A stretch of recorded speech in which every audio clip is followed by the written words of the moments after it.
This is Jaleel Nibaba, and you're listening to Espria. No touch just on the field, but no touch! What a goal! The man who killed the Timbers playoff hopes a year ago with a hat trick in Houston. A missile from a long way out to all but do so again here tonight.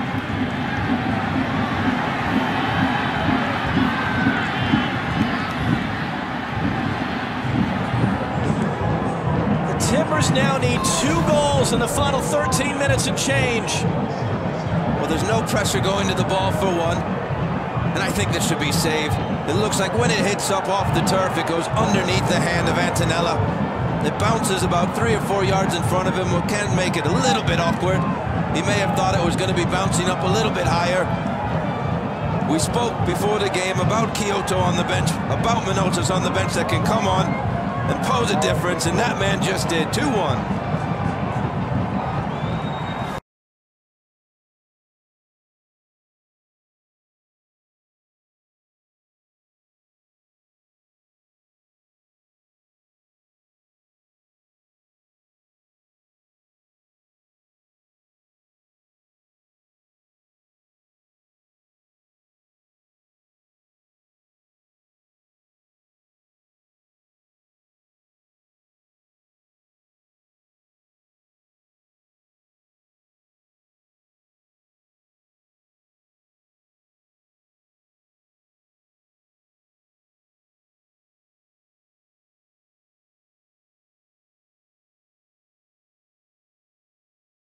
I mean, you know, you can't call it a miracle. I mean, it was a great run. I'm still calling it a Houston miracle.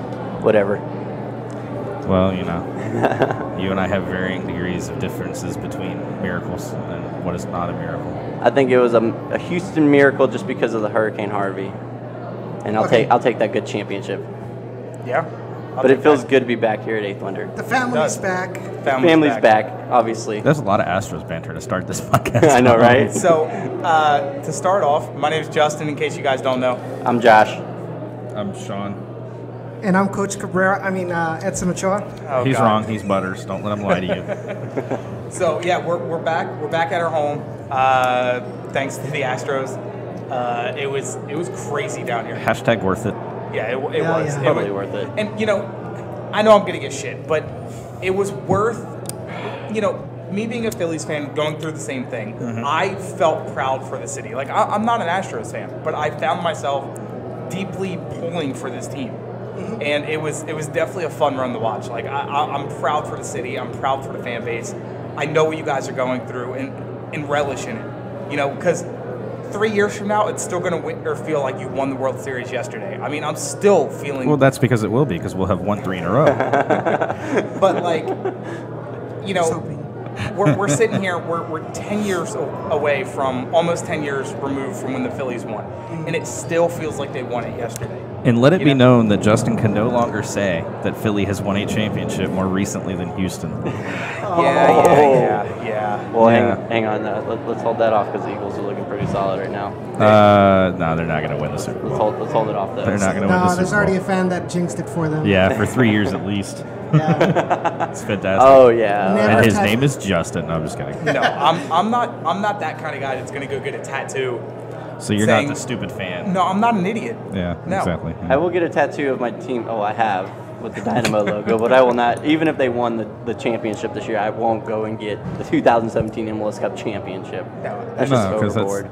It's just stupid because then it's like 1 year. It's 1 year. It's just like, hey, yeah, look at that. You remember that 50 years ago? Yeah. Yeah, except it'd be like droopy because you'd be 50 years older. So like, yeah, half the Texans are injured. Yeah, we know. I'm well aware. Thanks. So, my starting fantasy quarterback is out. To dig into it today, well, first, where can everybody find us? Yeah, guys. Actually, you guys can find us on Twitter at the Peel05. Thank you for blocking out my info here. You can follow us on Facebook, The Peel 2005. Visit our website where you find this podcast, thepeellive.com. And then also like our friends, Dynamo Theory at dynamotheory.com, which you will also find this podcast there. Yes. And then come on out here to 8th Wonder and join us for a beer one day. You forgot something. Oh, well, I don't think we're doing calls tonight. No, not tonight. Yeah, not tonight. But what I will also say is go ahead and give us a like and subscribe to our YouTube channel. Then you'll get all the updates of when we are going live. Yeah, I get them on my phone. Yeah. Real fast, I really think that everybody liked that video that you just showed at the beginning. I mean, why wouldn't you? No, I don't think that they liked it. I know that they liked it. Morrow did something that Kubo tried to do since August, and he still has not been able to do it, but we're going to get into that. He gets subbed on and scores. I mean, and I also got to get on the announcers. Josh was listening to my rant prior to this. I'm done with you, Brad Friedel. That's okay. He's going to go be the coach of New England now. I'm just done with him. Dumpster fire times 5. So tonight, we definitely got the Portland match to cover because it was opposite of what most of us, I think, expected the way they played. We'll go to break. We'll come back. We'll talk Houston, Seattle. Talk about what we could do to come out of there with a win, or come out of here with a win to go back to Seattle. Also joining us, we'll have Tim from the Flounders B Team, a Seattle Sounders podcast. Talk about the team. They were actually the first ones we talked to the beginning of this year. We talked to their podcast. I was actually here for that podcast too. Yeah, you were. That's right. It was amazing. And then we'll come back. We'll wrap up the Houston Seattle talk. We'll bring on Brad from the Houston Dynamo to talk about tickets, how you can get them, tickets for next year, how the outlook is looking for the 21st. We got some other MLS playoff news, scores, all that good stuff, the schedule. We got some U.S. men's national team stuff to talk about. Keep in mind, too, that this show really, it's going to be two hours tonight, or I guess, what was that, an hour and a half, 2 hours? You got 2 hours on the schedule? Something like that? I can't see because it's not scrolled down over here. Close to it. Okay, so roughly 2 hours tonight, and then we don't play another match for 2 weeks. Mm-hmm. So really next week is like a continuation of this show. Yes. So just keep that in mind, too, that you're actually going to get 4 hours of us talking about Houston versus Seattle. Well, okay. It's like a big 3.5. It is. It's a huge deal. But yeah, we'll talk about the recent call-ups for the men's national team. I know I'm excited. I want to gauge these guys, see what their thoughts are. You can already tell my thoughts. Well, tell our fans. No, I know. Just say. And then we'll dive into some other news and stuff relating to MLS and the world of soccer as it pertains I got a to few the US. items. There you go. Yep. Look, Sean's been sick for like a month, and I just had to follow in the footsteps of the fearless leader over here. But yeah, let's go ahead and dive right into the not US. Come on, man. Why you got Blame to Justin. disrespect? Hashtag blame Justin starts now. Yeah. By the way, the reason why we started late is Justin's fault. It's not Justin's fault. Kind of also Google's fault. It didn't want to load fast enough. Justin just doesn't want to admit Google. it was Justin's fault. He started late. Normally he starts a few seconds before 7. He didn't even start the process until like 7:01. No, I'm just kidding. He was working on it, but it just wasn't cooperating. Look at Carson chimes in. Hey, the Toros don't have a coach. Yeah, we got news and notes for that later. That is on Edson's news and notes. Trust me. Technically, neither does the men's national team, but No, they have a coach. It's just an interim not a coach. permanent. Well, to be fair, RGV doesn't even have that. So I kind of want to talk to RG. Well, I do. We'll talk about it later, but Yeah. I trust Matt Jordan this time. this time you didn't trust him last time. Well, after seeing what Junior Gonzalez did, of course not. Davey Arnaud. Just gonna throw that in. So let's. No, he's what gonna we were stay trying to here. do. Sorry. Let's dive into this match. That was Can you say it right this time? yes, Portland versus Houston. Good job. Yeah, I can't do things. I can't speak. Yay. What a match! What a match! What a mighty good match. What an outcome. That too. I know once. Who scored the goal for them? That shows you how much I pay attention to them. Asprilla. Asprilla. Oh, Asprilla. yeah. Asparilla? Asprilla. Asparilla. Really? Asprilla. Yeah. It's Asprilla. pronounced Aspria? Asprilla. Aspirina. Totally spelled Asparilla. Asprilla. Aspria in the 39th minute. At that point, me and Edson, along with some other people, Eric, were all over at Josh's place watching the game. When that happened, my face went from excited to fuck me.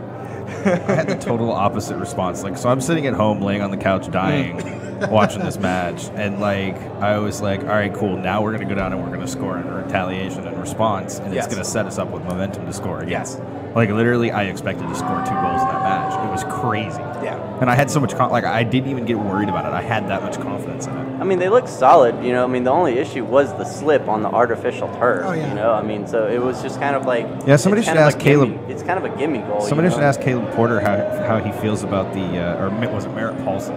That was Caleb Porter. Actually, it was both of them. How they feel about the Portland pitch after that goal they started from Morrow after the bounce off that one. After all the all the crazy talk about how crappy Houston's pitch was, and then they turn around and they're playing on turf and they surrender a goal on turf because #turf sucks. And it was just fantastic. It really So was. the way that play essentially broke down was Dylan Remick was pulled out wide, slipped on the turf, and pretty much he was the last man in line. He to wasn't stop pulled that. wide. He was pulled narrow because the ball came in from the other side. Right. So Yeah, he was pulled narrow inside. The ball got crossed. He tried to recover, and in trying to recover and make his turn, he slipped with the back foot. And when you slip with the back foot, you don't have anything to hold you. And he recovered quickly, but it wasn't fast enough. And credit to Espria, it was a fantastic goal. But it was a great goal, I should say. I wouldn't say fantastic. Morrow's was fantastic, but you're going to surrender those types of goals when you play the way the Dynamo play. Would that kind of slip have happened on real pitch, though? Because it seemed like they were slipping and sliding all over the place. No, during the because game. just the fact that that turf is pretty much plastic, and it was kind of cold, and I'm guessing there's kind of some sort of moisture on the blades. Yep. So that probably causes you to slip. Just it wasn't just the Dynamo players slipping on that. I saw some Portland players. I mean, they also slipping wear as well. different. They wear different boots. Different spikes for turf. It's specifically are made for turf. They're a lot shallower. The turf that they have in particular that they use at Portland, it's a decent turf, but the problem is it actually, in order to soften it, it makes it too soft in some spots and then still rock hard in others. So you end up with a really bad bounce in certain places, and then in some, like the ball will hit and it'll just roll. It won't bounce, it'll roll. Foxtrot says turf doesn't suck because Timbers fans said so. Andres, you already know my response to that. Very true. It doesn't suck just because the Timbers fans doesn't say so. But to stay on the Dylan Remick talk, he did bounce back quickly in the 43rd minute with the right-footed shot. Oh. And his goal celebration was even better. I don't know if the goal celebration was better than the goal. That was a phenomenal That was goal. awesome. I didn't know his right shot foot he could do that. And it was a one-timer, too. Yeah. The half volley on a one-timer. on his weak foot. And the curve, on his right foot. The curve he got on that ball, the power he got on that ball. I mean, whoever their goalkeeper was for Portland, I can't remember now. Thanks, Meds. He had no hope of that shot whatsoever. I mean, it was just Antonella, that's right. And I watched that goal on replay so many times over the last week. Just it was beautiful. Credit to Ani Baba as well for winning that ball. Yep. Extra credit to, if you watch the goal, extra credit to Cabezas for actually boxing one of the Portland defender guys out, and then also ducking enough to let the ball go around him. And also he ended up shielding the keeper to not be able to see the ball until it was too late. So it was like Cabezas did all the hard work in there, and Remick comes in with a fantastic shot, and he's going to get all the credit for it. But Cabezas deserves some of that love too. Yep. And then the goal. The goal. Yeah, it was the goal. And the 77th minute. Yep. I mean, to be fair, we only needed a draw. We did. A 1-1 or greater draw. And then you have the lumberjack. That's what I'm going to call him from now on. With the goal to seal the deal for Portland. I mean, that was their fate. Yeah. You know what? It's the one thing that I've said all along, right? He's got the confidence to take those types of shots. They may not all go in, but at least he's taking them. Yeah. Kubo doesn't take those types of shots, and when he does, those things are 30 feet over the goal. My biggest issue, and you saw it on display again this match. I don't remember around what time it was. I meant to write it down. But you have Kubo on a counter, wide open, along with Tomas. Tomas also wide open. And Tomas is like, hey, pass me the ball. And Kubo takes the shot. They were both right at the edge of the box, and there was a Portland defender between them, but he was out of position. And, I mean, it should have definitely been a pass. Kubo was trying to make up for something, I don't know what. Here's the thing, though, with Kubo Torres, is that when he has to pass, he doesn't pass. But when he does pass, the passes are horrible. They're too far back, or they're underpowered, or maybe even overpowered. He doesn't have that touch, that perfect touch that's really needed, especially in counterattack situations. Like, he'll get the ball, and he doesn't know what to do with it. I feel like this conversation has happened before with Kubo. It's not happened almost every match he started. He's not as versatile as Morrow. It's just kind of like, dude, pass the ball. Yeah. You're not gonna finish all of your chances. Got to pass the ball. I feel about Kubo right now about how I feel about Alex, which is that they're both trying to prove a point and unfortunately failing to prove that point, which is that they belong in the starting lineup. Both of them, in my opinion, since they have competition, have shown that they don't deserve to be the starter, that their competition deserves to be the starter. I have to disagree with that with Alex. Alex looked terrible that match. I agree with that. He absolutely looked terrible that match. Different position. It doesn't matter. His passes were... I mean, he had one great pass in the entire match.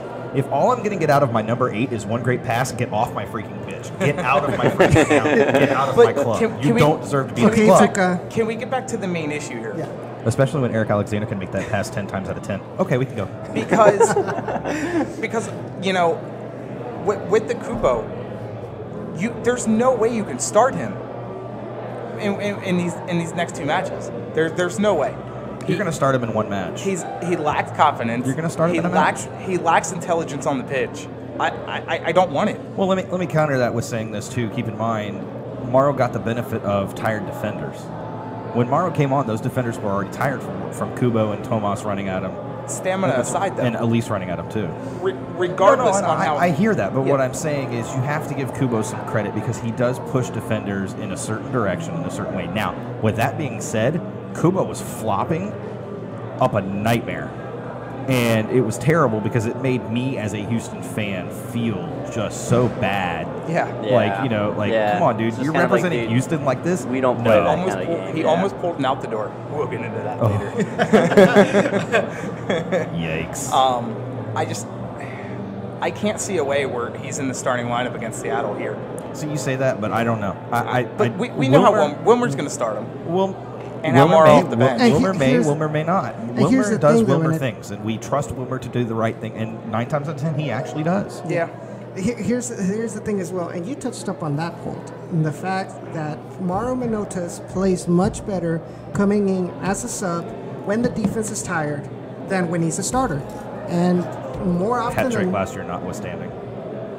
Continue, sorry.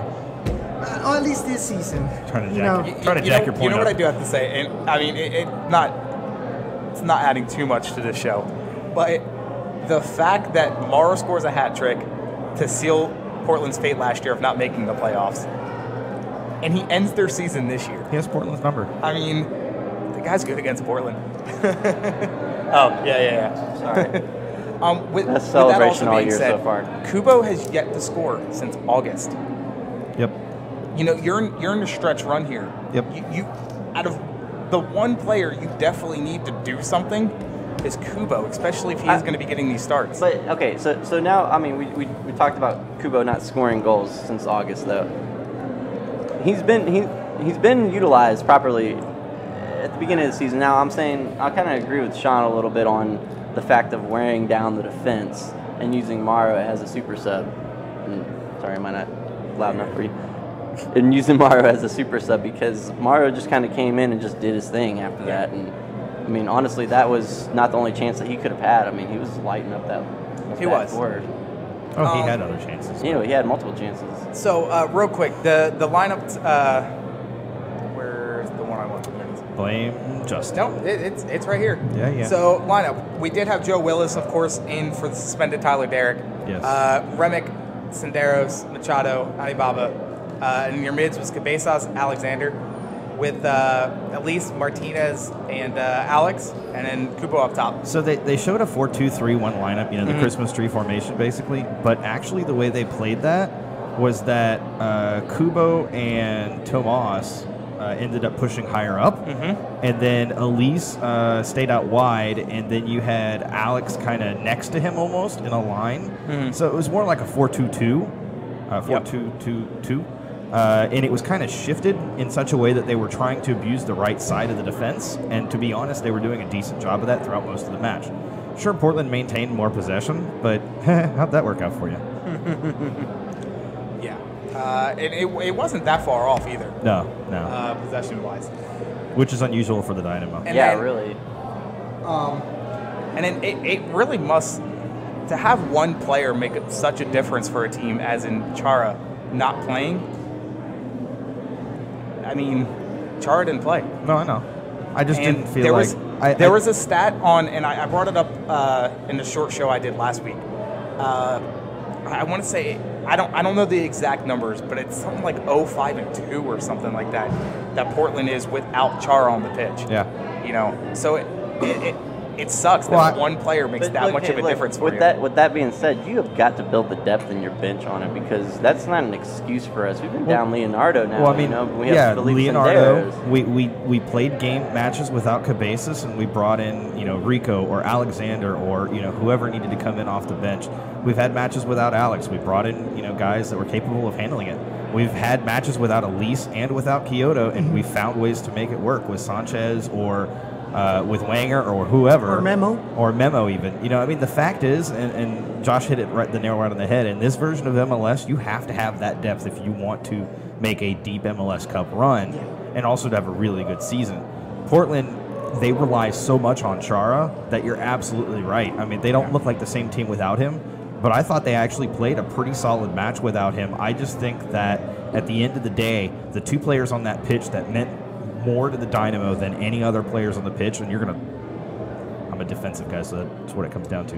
Alexander and Cabezas shut down Valeri. Oh, no, I agree. Shut down Valeri. Valeri was the non-existent. best player, in my opinion, in this league right now.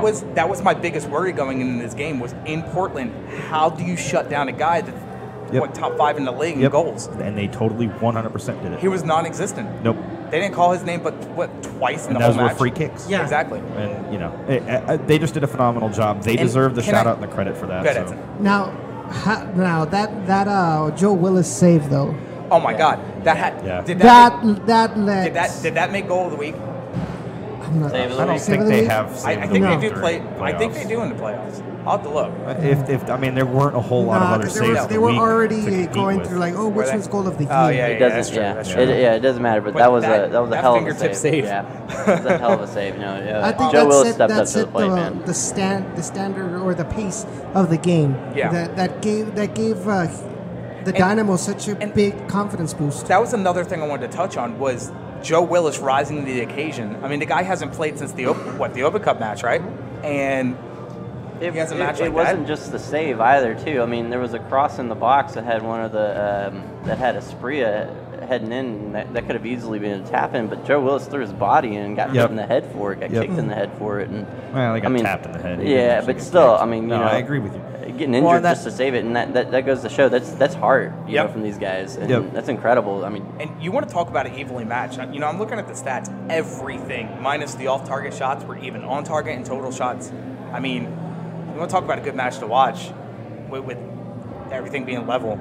That was it. Yeah, after the performances they put in here in Houston, that match was definitely. I mean, at the same time, when you have a draw going in, they're going home, we're going away. We know we need a goal. They know they need a goal. I mean, you're going to end up with that type of match, and that's it was exactly what it was. What it should have been. And my hope is that we see the exact same thing with Seattle. We'll get into my feelings on that now. I think there's a very good chance we can advance. It's definitely going to be tough there. Like how long ago was it that I declared that if we made 3rd or 4th, I saw us making an MLS Cup run? Beginning of the season? No, it wasn't quite that early. It was probably midway through the season. Yeah. When we were actually in second or something. A couple other things I wanted to touch on.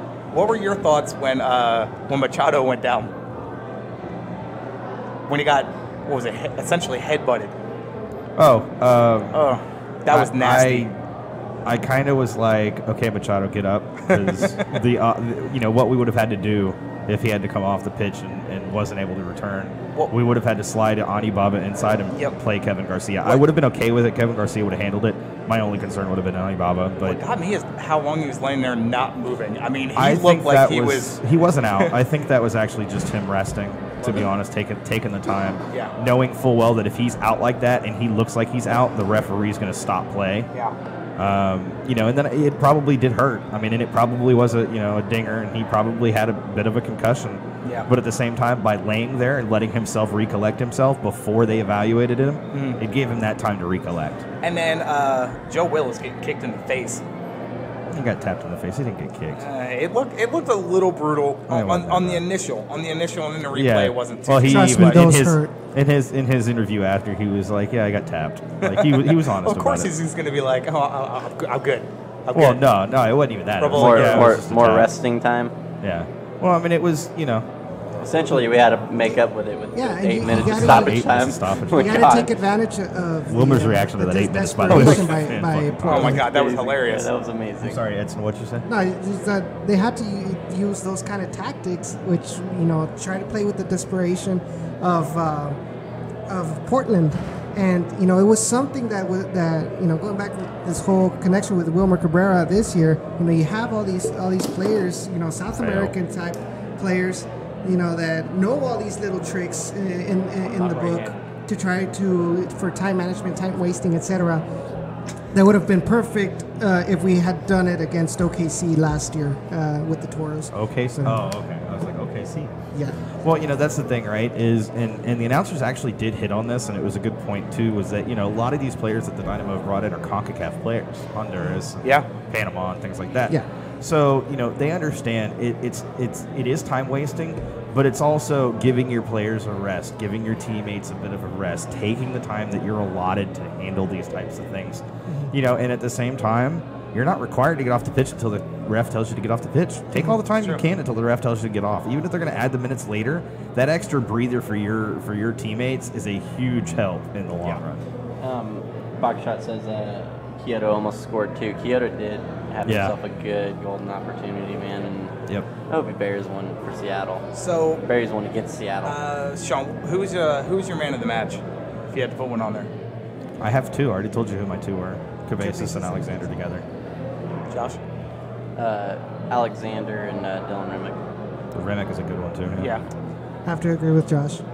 I gotta say, Remick and Manotas. And yes, they both scored, but it's because of the way. I gotta take mine back. My man of the match is Wilmer Cabrera, because he outcoached Caleb Porter in Portland. Yes. And that's another thing I'm going to touch on towards the end of this show. We're not, because I'm going to throw out the MLS awards too, because they should all be announced by now. That one pissed me off. Anyway, Remick, because of the way he bounced back after slipping on the turf, and he definitely made a difference, even outside of the goal. He made a difference that match, and I'm sorry. DMB's lost his job here next year. I don't even see him coming off the bench. I do. You got to have that depth. And he already took a pay cut. You need your veterans. He took a pay cut. But would he sit on the bench though for a season? You think? Yeah, he would. You think he would? I'd be okay with him on the bench. I think he knows he's old. If not, then I think he would probably be amenable to be traded over to Atlanta, maybe, or maybe LAFC might want him. I'm okay with that, actually. I really am okay with him going to another team. In return. Well, no, that's why he's traded for allocation money that we can use to sign another player, because we got Remick. We don't need to sign another Remick. Right now, he wouldn't fall. We couldn't lose him in an expansion draft, right? We could, theoretically. We could okay. unprotect him. He's not a DP anymore. That's right. And DPs aren't protected anymore. They weren't protected last expansion draft. You had to protect them if you wanted them protected. It was not automatic protection. Yeah, that's I went through these rules, so I remember this. Yeah. Andrea says Alexander was MVP in that match.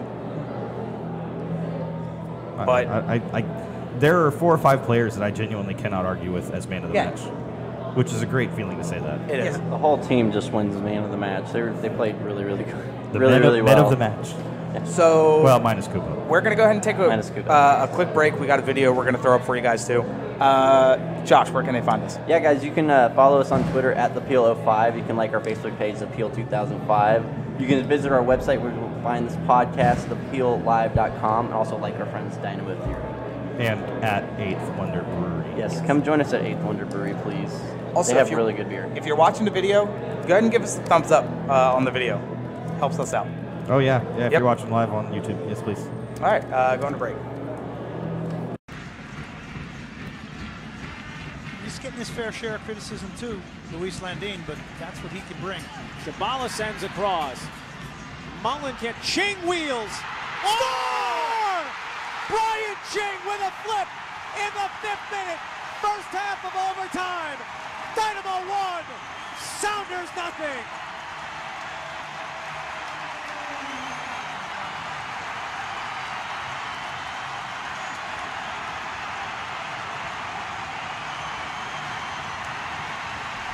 For Brian Ching, this is like just tearing the shackles off. Jabala's cross there. You think this is over, but it's kept alive by Brian Mullen. And I'll tell you what a hit that was. Two goalkeepers wouldn't have stopped this. It's a dip of the left shoulder. It's a swivel. And it's one of the sweetest volleys for a guy that's been getting criticism and who remains one of the best strikers in MLS. And he has just come to life here at the prime moment. He is a scorer of big goals. He's been butting heads for 90-plus minutes with John Kennedy Hurtado, and he has just stuck what may be a dagger in the Seattle Sounders' beautiful bubble. We're back. We are back. We're back. He's fantastic, especially on a thing like this. He's great. So that was 9 years ago to the day when that goal was scored against Seattle from Brian Ching down at the Rob. Yeah. 9 years ago today. Yep. Wasn't that Seattle's first year? Yes. It was. Yes, it was Seattle's first year. It was also I remember because it was the Union's first year because they played Seattle game 1. Yep. Oh, that was when the playoff bracket was all weird because you had the Eastern playing wild cards in the Western Conference, and that's how you had. Yeah, it was whoever had the best record between East and West. East versus East, I believe, yep. at the time, or was it West versus West? I think it was West versus West because it was RSL. Rocker said the stadium is so full. Galaxy. We'll get into that one closer to when we get Brad on about a full stadium. Yeah. Yeah. Yeah, we will. Real quick, because unless you saw the thread, who's the all-time playoff goal scorer for the Dynamo? Brian Ching. Yeah, you're right. It's number 2. Mm-hmm. Yeah. Number 2 current player is Will Bruin. Oh, yeah, I Will asked Bruin. Sean, not you. No, I just had to think. Okay, Eric Weiss. Just in case you know, in case you didn't know, I did actually see that thread. So don't call me Eric Weiss. It's true. Oh wait, that was 8 years ago to the day, not 9. My fault. Yeah, because it was 2010. Yep. No, 2009. 2002, 2009. Yeah. Scored that goal was the lone goal scored versus Seattle in the playoffs in 2009 Western Conference semifinal leg 2. Put them on to go play LA. The only time we played them in the playoffs as well, if I'm not mistaken. I'm trying to backtrack. I think so. That's a lot of years to be thinking through. I don't know. Actually, it's not really that many because we had a few in the East. Yeah, because you said that was their first year existing, and then we didn't make playoffs the next year. Maybe that was their second year of existence. And then we didn't meet them in the first year, though. Yeah, no, that was, Yeah, actually, I don't think we have because it's, we might have met him once in a play-in match, actually, now that I think about it, here. Before Dom left. So we had play-in. That was a while back then. Yeah, no, it was. So, how did we get to face Seattle? Seattle ended up beating Vancouver. We won 2-0 games, on they won aggregate. games, and then that was it. This guy here. See, we try to be legit. We always have one person that fucks up every segment. Deuce did Deuce things against Vancouver. He did. That's accurate. That is accurate. And I feel bad for Vancouver because they had such a great team. Dude, I really wanted Vancouver, man. I was rooting for Davis. I wanted to see him go deeper. He's still really young, and that team still has a lot of talent. So Vancouver, just in case you're wondering, if you don't want him anymore, we will gladly trade you Kubo. Oh, absolutely, yeah. Heck, you know what? We'll do Kubo, and we'll send you Beasley for Alphonso Davis. Combo package. Yeah, buddy. totally, 100%. Yes. Look, you get a left back and a starting forward. Yeah, I'm surprised you didn't say Alex. Or we can re-sign Giles and send him there again. Ooh. I kind of like that. I actually wanted to touch on that maybe closer to the end of the show. Yeah, during Giles. news and notes we can. Yeah. All time, 19 matches played, 5 wins, 7 losses, 7 draws, -3 goal difference. But at home, completely different story. 5 wins, 0 losses, 4 draws, plus 7 goal difference. The positives here that I want to throw in before you get too far into your statistics, especially regarding home, for fans that don't know, with this layoff, the pitch should be in much better condition, which means that we should see a much better flowing match overall. You say layoff. Okay, so what was the determining factor of the international pitch? break? Was it of the pitch being bad? The pitch being bad. Was it because of the high school football that's played there? No, it's college football, bro. College football. TSU. TSU. Okay. Well, it was a combination of TSU. The there were international soccer matches played. I mean, we had Tigres and somebody else that played here. Morelia. Charities. I mean, we just had all these matches in a short period of time. Yep. And there's people that we should get on to discuss this in the offseason because there's a really deep, interesting discussion about pitch and real grass and the type of grass. that happened on Twitter randomly the next day, and we literally discussed for like an hour and a half about grass. I'd have to guess that. And not that type either. Especially here in Houston, it's got to be hard to get a good pitch. You have super dry months, you have super wet months, and then you have everything in between. Well, Harvey didn't help this year, of course.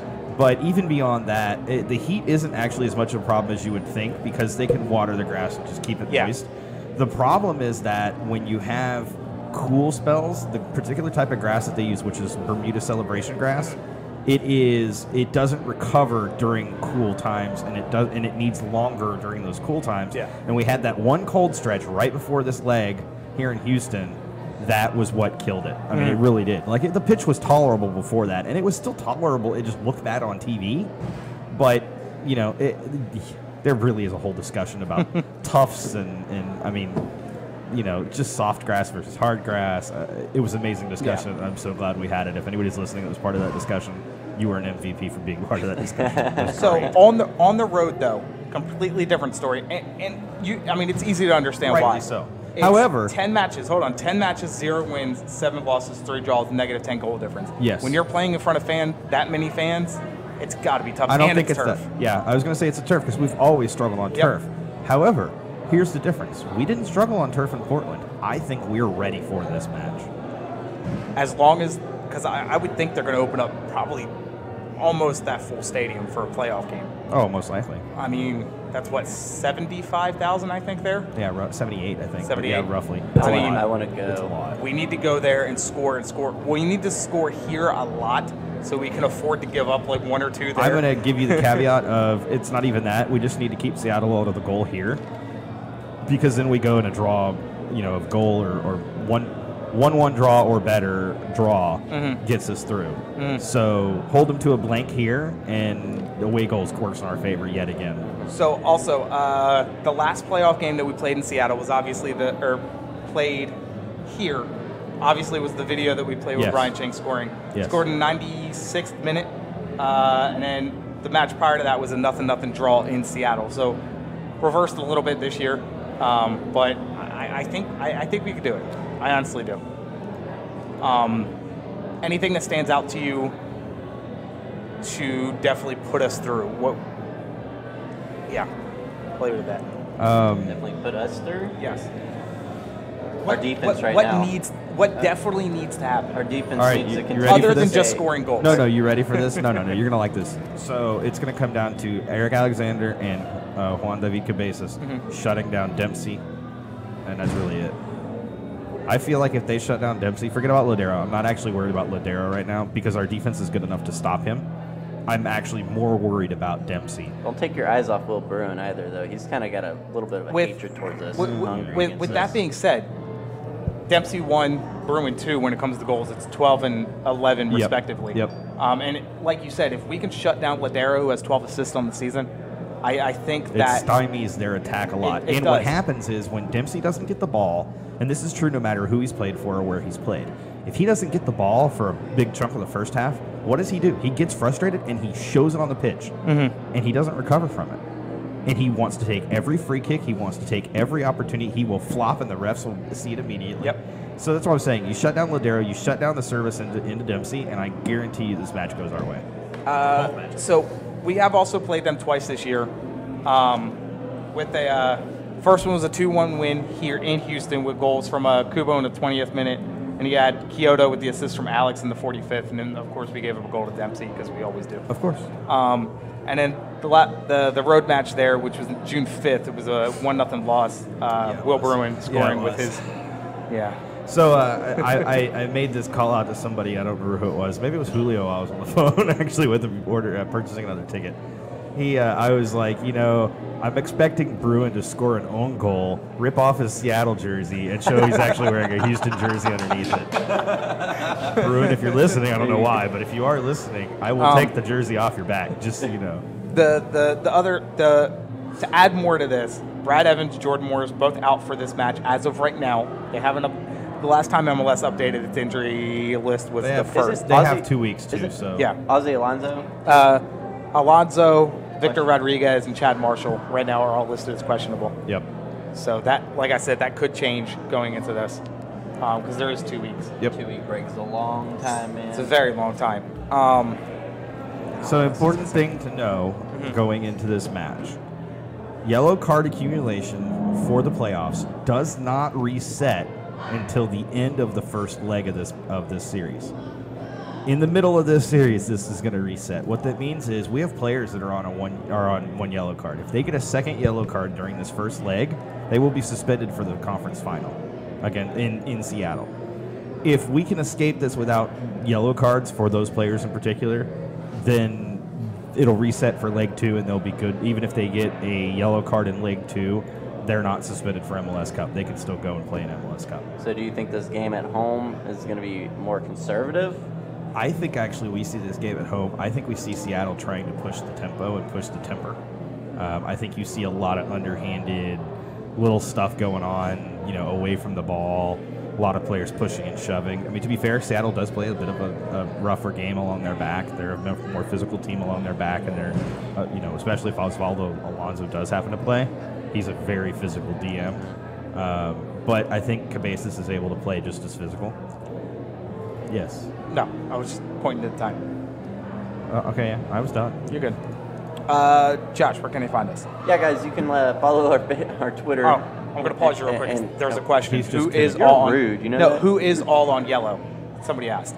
So right now we're looking at, correct me if I'm wrong, Senderos, Clark, Machado, Elise, Kyoto. I want to say there was one more. And then for Seattle, Roldan. Wait, so how is Clark on a yellow, though? He hasn't been playing. Is that so? If they don't play games, this is according to MLS.com. If they don't play games, those yellow I would cards need to still? see it. That doesn't sound right to me. Yeah, because he didn't get one. He didn't get one against Portland, right? No. Senderos? Did he get one in the play-in match, though? Senderos got one. He got one in Portland? Yeah, he got one in Portland. Yeah, he definitely got one in Portland. So then that would make sense that he's on a warning. The only one that's questionable to me is Rico Clark. Is it just because he hasn't been playing? Do those yellow cards still? No. They reset at the beginning of playoffs. Okay. So if. Well, this is just playoffs. This is only playoff Yeah, I teams. think he does have a yellow. I think he got a yellow for one of them. I don't know if it was a match here or whatever match. It must have been a play-in match. Yeah, but they have to play. They had to play an entire game to get that yellow card erased. No, there is no erasing that yellow card. So the way that it works is if you get 2 yellow cards, play-in match, 2 yellow cards between the play-in match, the entire 2 legs of the semifinals, and then the first leg of the final. If you get 2 yellow cards during in total between those matches, you are suspended for the conference final or whatever your next game is if it's before then. Yeah. If you don't get a second yellow before the second leg of the conference final, those are reset, and if you get a second yellow during the conference final, you will be suspended for the first match of the next season. Then this makes sense here because if they go clear and not get a yellow, nobody's suspended. Everything resets. Correct. So because all these people here are on. There's a caveat to like I said, it doesn't actually reset. It's just if they get that second yellow during the conference final, they are not suspended for MLS Cup final. They will just be suspended for the first match of the next season. Yeah. So Josh, where can they find us? After a 5-minute yeah, really, right? Yeah, guys, you can follow us on Twitter at thepeel05. You can like our Facebook page, The Peel 2005. Visit our website, thepeellive.com. And then also like our friends Dynamo Theory and come hang out here at 8th Wonder Brewery with us.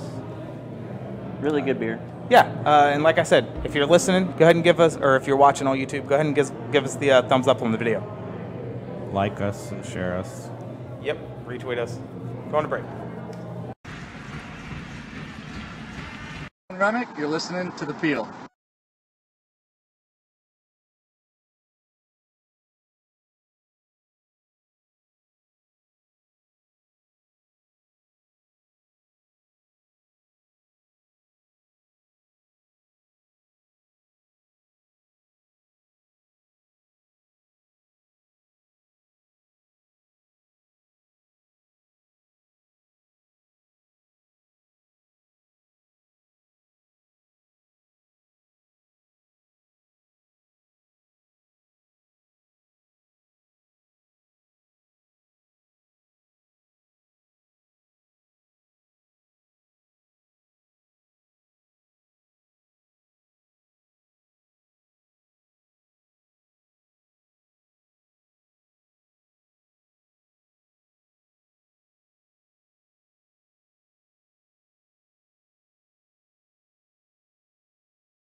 And welcome back to the Peel.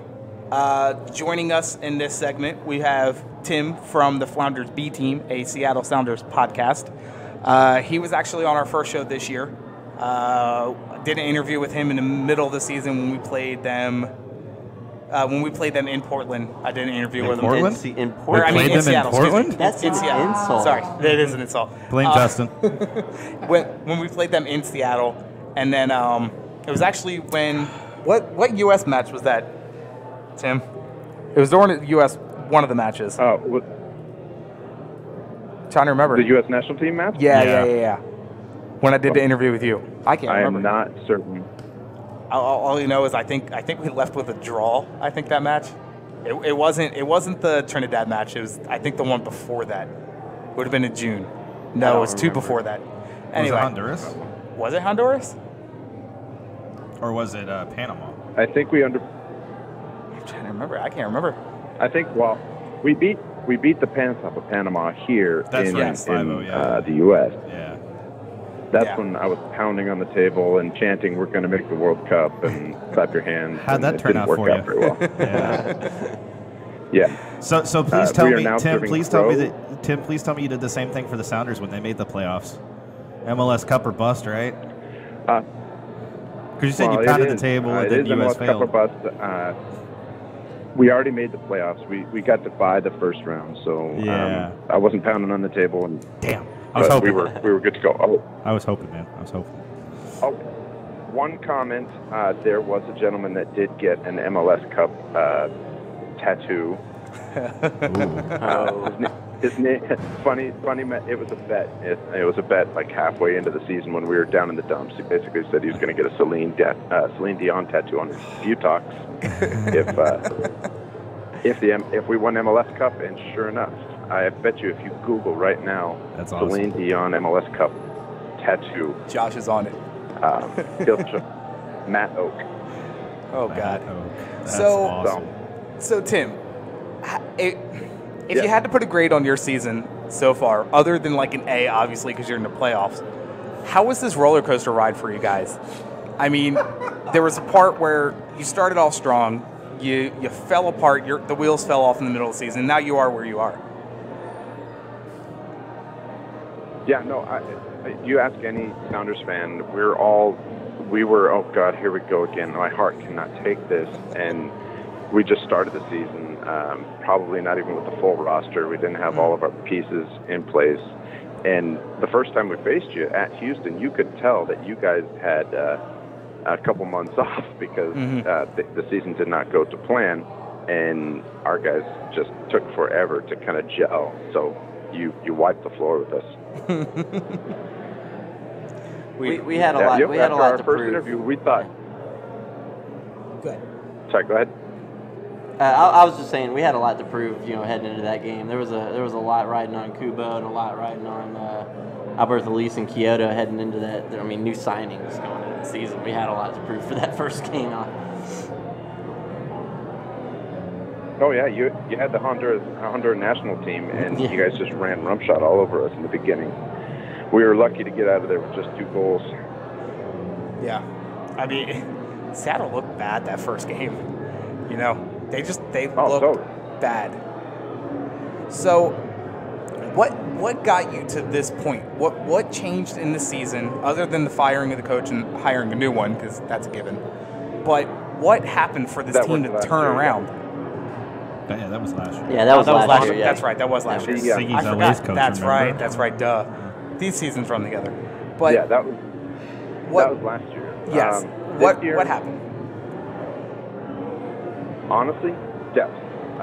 Depth happened this year. We signed Svensson out of the Chinese Super League, and about a couple months in, we finally filled that hole, which was our right back situation. Brad Evans was poster boy, but he'd missed, I don't know, probably 90% of the season. But we got a Dutch kid out of the, I want to say Batiste out of the Dutch league, and oh my God, he has a life set. He's solidified that. We're not putting forwards out at right back. We're not putting a goalkeeper to play right back, and it's just it's been dope. Well, absolutely, and then I think Will Bruin going ham for you guys while Jamo's injured. No, you're exactly right. We have depth now because like you were saying earlier on the show, Ozzy's out, and we're not sure if he's going to be ready for the first or the second leg. But we have Christian Roldan, which is playing with a broken arm, and Gustav Svensson has been he's been lights out at his defensive mid, center defensive mid spot. Now he can fill in as a center back, but he is not. That's not his jam. So, did what you? Go ahead. No, go ahead. Oh, I was just gonna say, what do I expect? Bruin has done. He's carried the load for the absence of Jordan Morris. Jordan Morris has been here, 3/4 of the season until he pulled his hammy, but he hasn't been producing. So he's definitely carrying the water, I guess. Did you expect this from Will Bruin to start the season? He started out kind of slow. He got a goal here and there, and then they came in bunches for him. I knew of Will Bruin, and I knew he had been banging in goals. I just had no idea how many because I hadn't really been following Houston. And I see he's just a great personality, and it shows on the field when he's enthusiastic and he loves to celebrate with the guys. But he doesn't mind getting into people's faces. I mean, last year he got Ozzy sent off because they were jawing at each other, and Ozzy put his hands on Bruin's face, and then that's a no-no. Yeah. I know Will doesn't put up with any BS. And then this year they're best friends when they celebrate a goal together. Yeah. Starting lineup, I assume we're going to have Fry in the back. I'm expecting back four to be Jovan Jones, Chad Marshall, Roman Torres, and Leardom. Defensive midfield, I expect Roldan and Svensson, which those guys have been money. Rodriguez, Dempsey, and Ladero as attacking midfielder in a 4-2-3-1, and then Bruin up top. How has Lamar Nagel been working out for you guys ever since he's come back? Honestly, since he's been back, his goals per minute played are top in the league. He had like 3 goals in probably 80 minutes, and then just because he comes in for 10 minute, 15 minute, 10 minute, to help kill the game off, and he's got some speed, so he can put pressure on goalies and help you destroy things when you try to build out of the back. So, good. Oh, no. Go ahead. This is your show. I don't want to bogart. So I know it's way, way, way too early. I mean, there's 2 weeks till the match. But if you did have to throw an early prediction on there, what do you see Seattle doing here in Houston? Given the history that Seattle has here. Well, like you said before, 2009 was a long time ago, boys, and Brian Ching has been out of the league for a while. So let's not rest on Brian Ching saving your season this year. You're right. We played 0-0 in the playoffs our first inaugural season, and then we lost 1-0. I saw that game too. I know we are a couple of weeks away. I think the team has learned from the 0-0 draw at Vancouver that we need to put more pressure on you. Giving up a goal is not the end of the world, but we need to at least get that away goal to give us a little bit of a cushion, to give us more options. So you know what it's like. You guys went 0-0 to Portland. Oh yeah, we had to go into Portland and get the job done there. Hating Portland as much as you do. Yeah. What was your? Did you think that match was going to play out the way it was? And what was your thoughts when as time went down or ticked off, and the scoreline was 2-1. What was your thoughts? I was expecting Portland to beat Portland, but they were limping into that home leg because they had a whole bunch of injuries, and I don't know. All I can say is the enemy of my enemy is my friend. And you guys took care of business. Thank you very much. I get into conversations with our guys, our friends here in Seattle, and they want to play Portland. They want to play Portland. No, it's an ugly match whenever we play Portland, and I compare it to, like, let's make a deal where, you've got $1,000 in your hand. You could go double or nothing, or you could go for curtain number 2, or you could lose everything. I would just take the cash. I'll let you guys beat them one way or another. They're gone, and we don't have to worry about it. Hey, don't worry. We have that little sister team that we hate too. We call them FC Frisco. Yeah. So. Yeah, they. Oh God, did that bring you joy? Oh, absolutely. Unmeasurable, unfathomable joy. You have no idea. And the fact that we caused a lot of that pain for them, and that's the best part. Yeah, but that beat down Seattle put on them was amazing. Oh yes, thank you for that, by the way. Yeah.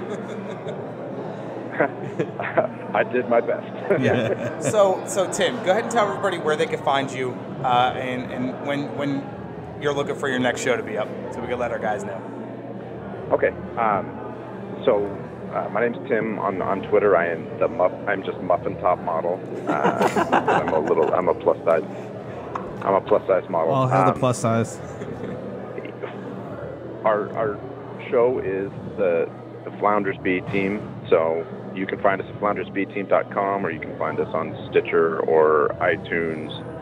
We're mostly a Seattle Sounders supporter podcast, but we're also we're 30 miles south in the city of Tacoma, and we have the Sounders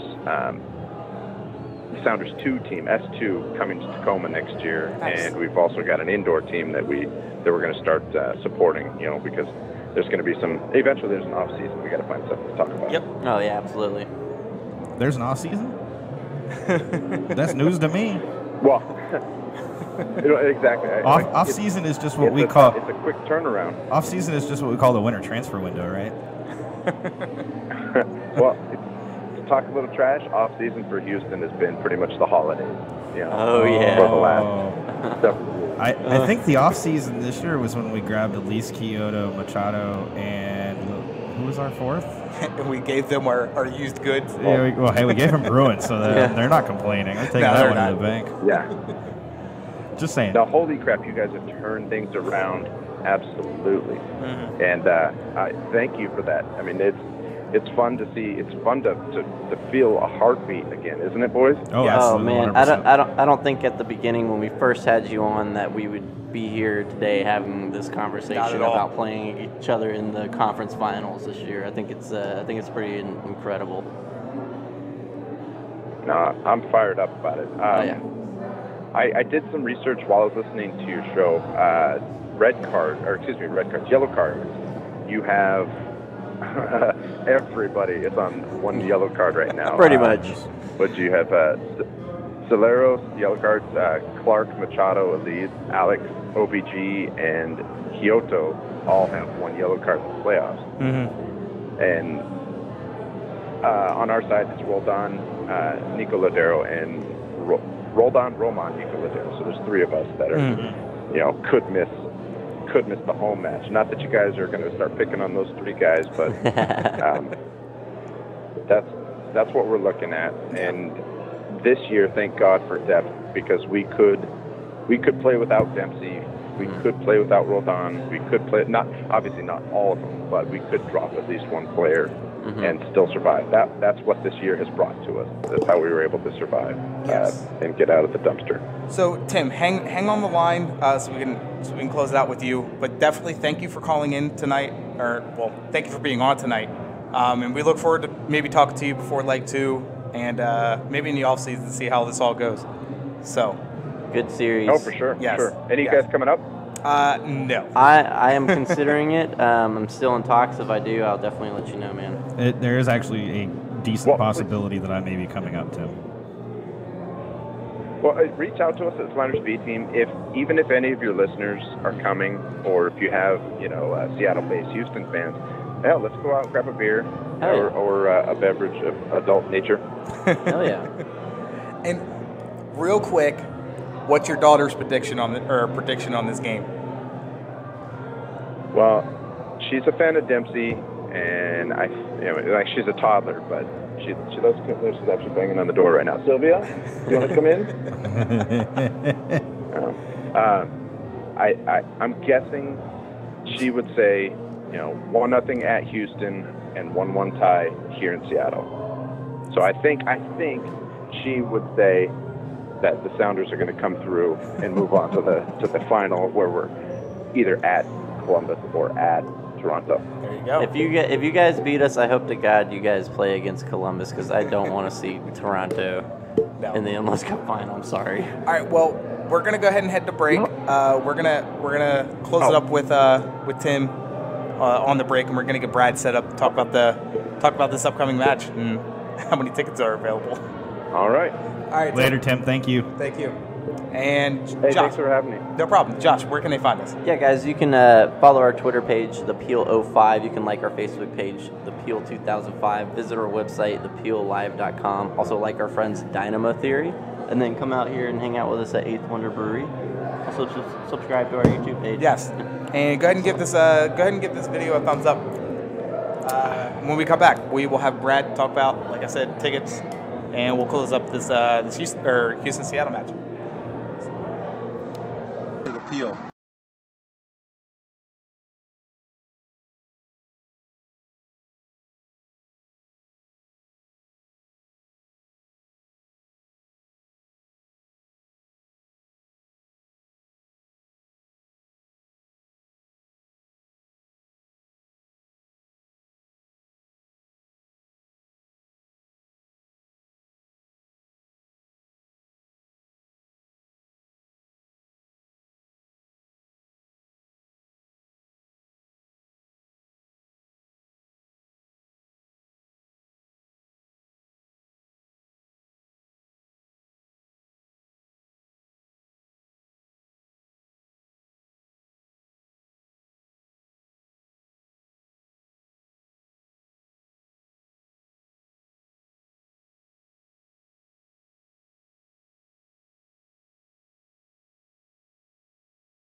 All right, we're back. Welcome back to the Peel. We're back with the guests. Don't listen to these asshats. Thanks again for Tim from the Flounders B Team coming on the show tonight. Absolutely. Definitely a good friend of the show. Both started this right around the same time, too, so that's cool. We've got Brad on. Brad from the Houston Dynamo. How's it going, guys? What's up? What's up, man? Yeah. A lot of good things from what I hear. Dynamo are in the Western Conference Finals. That's what I hear. Man. I think that hasn't happened in almost 4 years now. Longer. It's been a blue moon or two. Yeah, it has. Western Conference Finals, so it's been longer. Oh my than God! that. Yeah, oh my God! Yeah, It's that's been right. 2006. So, holy crap! So 2007. Brad was over there, watching the show. What were your initial thoughts on this last playoff round? Well, going into it, it's and again, thanks so much for having me on. No problem. Man. That's a really cool thing I got going. Best beer in Houston too. There you go. Right? Yes. Oh, yeah. Well, yes. So nothing wrong with that. But boy, he just turned away a lot of sponsorship That's- opportunities.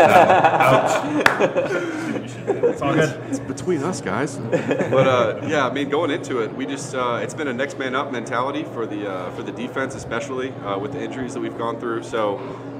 Wilmer had an uphill battle getting everybody ready for the match, but we kept them from scoring at home, and that's been a fortress this year for us. So going into the next match here, we're looking to keep them off the scoreboard and just make sure that we keep the momentum going. And if the back line can play the way they have in the last few matches, I think we got a real good shot.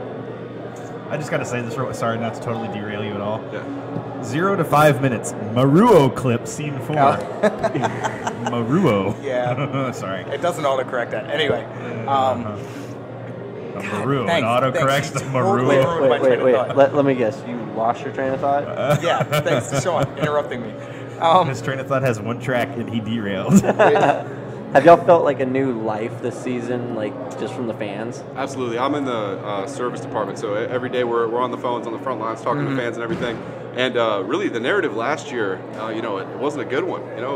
We were struggling, looking for answers. Some of the fans were feeling it too. And going into this year for what a season! Like coming from the basement of the Western Conference, and it's we put it on the wall in the front office over at GRB. It's in Wilmer we trust at this point, and it's the way he's been able to get production out of a lot of the younger guys. More lineup changes than any team in the league by far. I just feel like he's gotten so much out of the talent that he's got on the team, and just squeezed a lot of results out. And the fans have felt it. We're already in we're in the renewal process right now, getting everybody's season tickets ready for next year, and we're already pacing way ahead of where we were last year. That's good. And in this industry, you got to get that core base of fans consistently supporting the team and ready all the time, and that's the foundation we can build on for next year, especially with the success we've seen on the field. So, I guess we'll talk this match real quick. How are ticket sales looking, and how much is available to GA right now? It's getting pretty close. Last couple matches we had a little bit of a late start on some school nights, so a lot of people with kids were a little hesitant to come out, which it's understandable, especially in a commuter city like this. So going into the next match, we are already at this point about 2 weeks away from the match. We're about 85 to 90% to a sellout already. Wow. And it's looking real good. We have a few seats for season ticket holders. If you're a season ticket holder listening, the end of the day today at 10 o'clock we'll release those seats open for general public. So if you haven't got your seats, just email your service rep and we'll get those for you. But it's looking very, especially all the sideline seats look to be sold out at this point. So it's going to be a rocking atmosphere. We're excited about it. That's good. You have to do that, especially when this team needs that kind of send off. Remember, this is the last game that we're hosting here in Houston, 100%. and with the team coming from here and then going to Seattle, give them a good send off, because they're going to be facing 78,000 there. Yep. Possibly. Yeah. Give them the send off, because if they get out of the series and they're going to the MLS Cup, there's no telling what they're going to face afterwards. I've been using the hashtag on the Peel's Twitter page called Fill the Bank. It's funny. And that's what we should do. Fill the stadium. There's no excuse to not. HISD is off that Wednesday, Exactly. for Thanksgiving. I'm not sure about Fort Bend. I would think so, and we're working on it. There you go. Even better. If you haven't gotten your tickets yet, what the hell are you doing with your life? Right. So going into next year, we'll give you the spotlight a little more. What are some changes coming along the way? That you can talk about. Yes, that you can talk about. Let me interject that for your benefit. And definitely go talk a little bit more about this Dynamo 365 membership as well. Of course, yeah. So really, one thing we focused on going into next season is trying to get a lot more events out for the public, especially on our season ticket member base with during the off season. So the Dynamo 365 is more of an all-encompassing year-long membership that we're tailoring to members' specific needs when they buy tickets. Because everybody's different. We have a lot of families that come out with the kids, with the youth soccer, a huge presence in Houston. That'll be our family membership, one of the three. Business will be a lot of networking events that we have during the season and the off season. Where oil and gas here is just massive. Yeah. We have tons of companies who have their marketing teams will buy a pack of tickets for business development and networking purposes. So we'll have a lot of mixers that'll come up with that. And then last one's the social membership, which is a lot of folks that just maybe live close to the stadium, young professionals looking to come out and have a beer. So business, family, social. We're going to tailor a lot of events that are outside of the games themselves to try to just drive that value of the membership throughout the entire year. Yeah. I know you got something. He's your rep. He hooks me up with almost everything I need, man. He's Have I been doing okay? Yeah, Okay. he's a pretty damn good rep. You're no Julio, but you're still pretty awesome. So as I'm on the phone with Julio today, asking about my tickets, he's like, "Oh, I'm glad to see that I'm not on, but you have another rep on." He was giving me some crap. I sit right next to him all day at work, which provides just endless entertainment. Oh, I can imagine that. Yeah, everybody loves Julio, man. He's the man. But it's. I'm excited to be here, and moving forward into next year. Like I said, we're trending so much faster in renewal memberships last year, but it was a little bit just, kind of just worried about the team performance on the field, and that's just completely evaporated this year as far as that kind of objection goes from the potential member standpoint. So moving into next year, we're already trending ahead in that way. So good.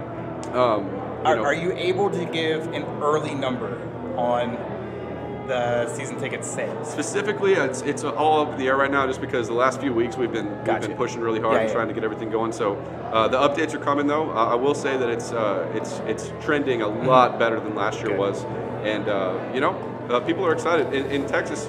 A lot of people say, it's a fair weather city. Sometimes people can lean that way, but I prefer fans with very high standards. And I think that we're, the more we win, the more we build that success on the field, people are just going to be drawn to it. Winning cures what ails you. That's right. This is true. So where can people go to get tickets for this match against Seattle? That's right. 713-276-7500 is the main line there. We got folks there that'll be happy to help you get set up. 713-276-7500. Or if you have if you've met a sales rep or one of our service people at the games, shoot them an email. They'll get you the best tickets we have available. And another good thing, and not even just Brad, but if you know somebody that has season tickets to the Dynamo, they have a rep, and their reps will go out of their way to make sure you get tickets to a match, or a friend that you know is in contact to get tickets to a match.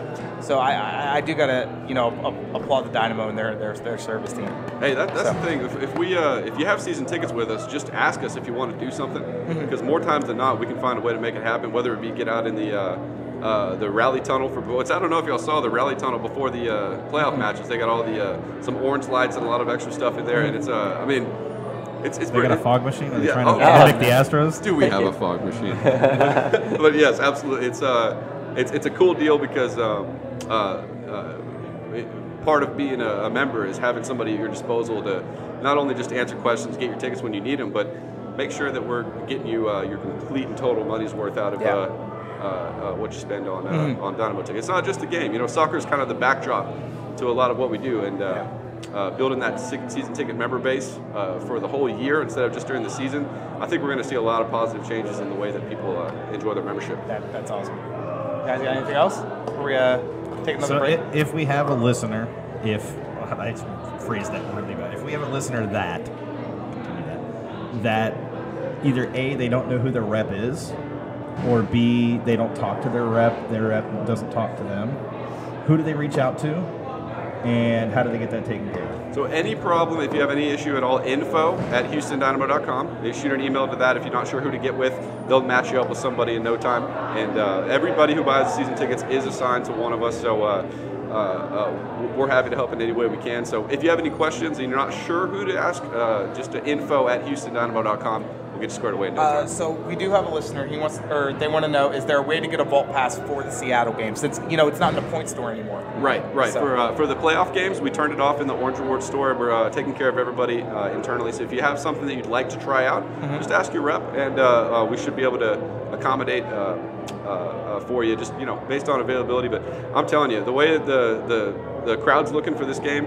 A lot, like you said, the Thanksgiving holiday couldn't come at a better time for us. All right. And it's going to be a packed house, and we just can't wait. It's been about getting back to who we are as a team and as a fan base, and people are going to start to catch on and remember who we are a little bit more. Yeah. Especially after a game like this that's coming up on the 21st. Oh, yeah. We couldn't be more excited about it. Yeah. And then it's the Dynamo's time to shine. I mean, the Astros are done. They did their work. They came home with the title. It's the Dynamo time now. Hell yeah, man. So. Thank you, Brad, for coming on. Thank you, guys. Talking all this. Definitely go out and get your tickets. I'll post the number and the website link in the SoundCloud description, and I will edit it to the YouTube video tonight or early tomorrow morning. But again, thank you. Thanks, guys. Thank you, Brad. Go Dynamo. Go Dynamo. So Josh, where can they find us? Yeah, guys, you can follow us on Twitter @ThePeel05. You can like our Facebook page, ThePeel2005. You can visit our website. God, I feel like I should just be better at this already. I've said it like 10 times. You just stopped literally in the middle of I literally talking. did, yeah. You can visit our website, ThePeelLive.com. Also, come out here to 8th Wonder Brewery, and then DynamoTheory.com. I'm done. Didn't you say Go to break. DominiCtheory.com again? Yeah, let's just go to break. Hi, I'm Andrew Wanger, and you're listening to The Peel.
We're back.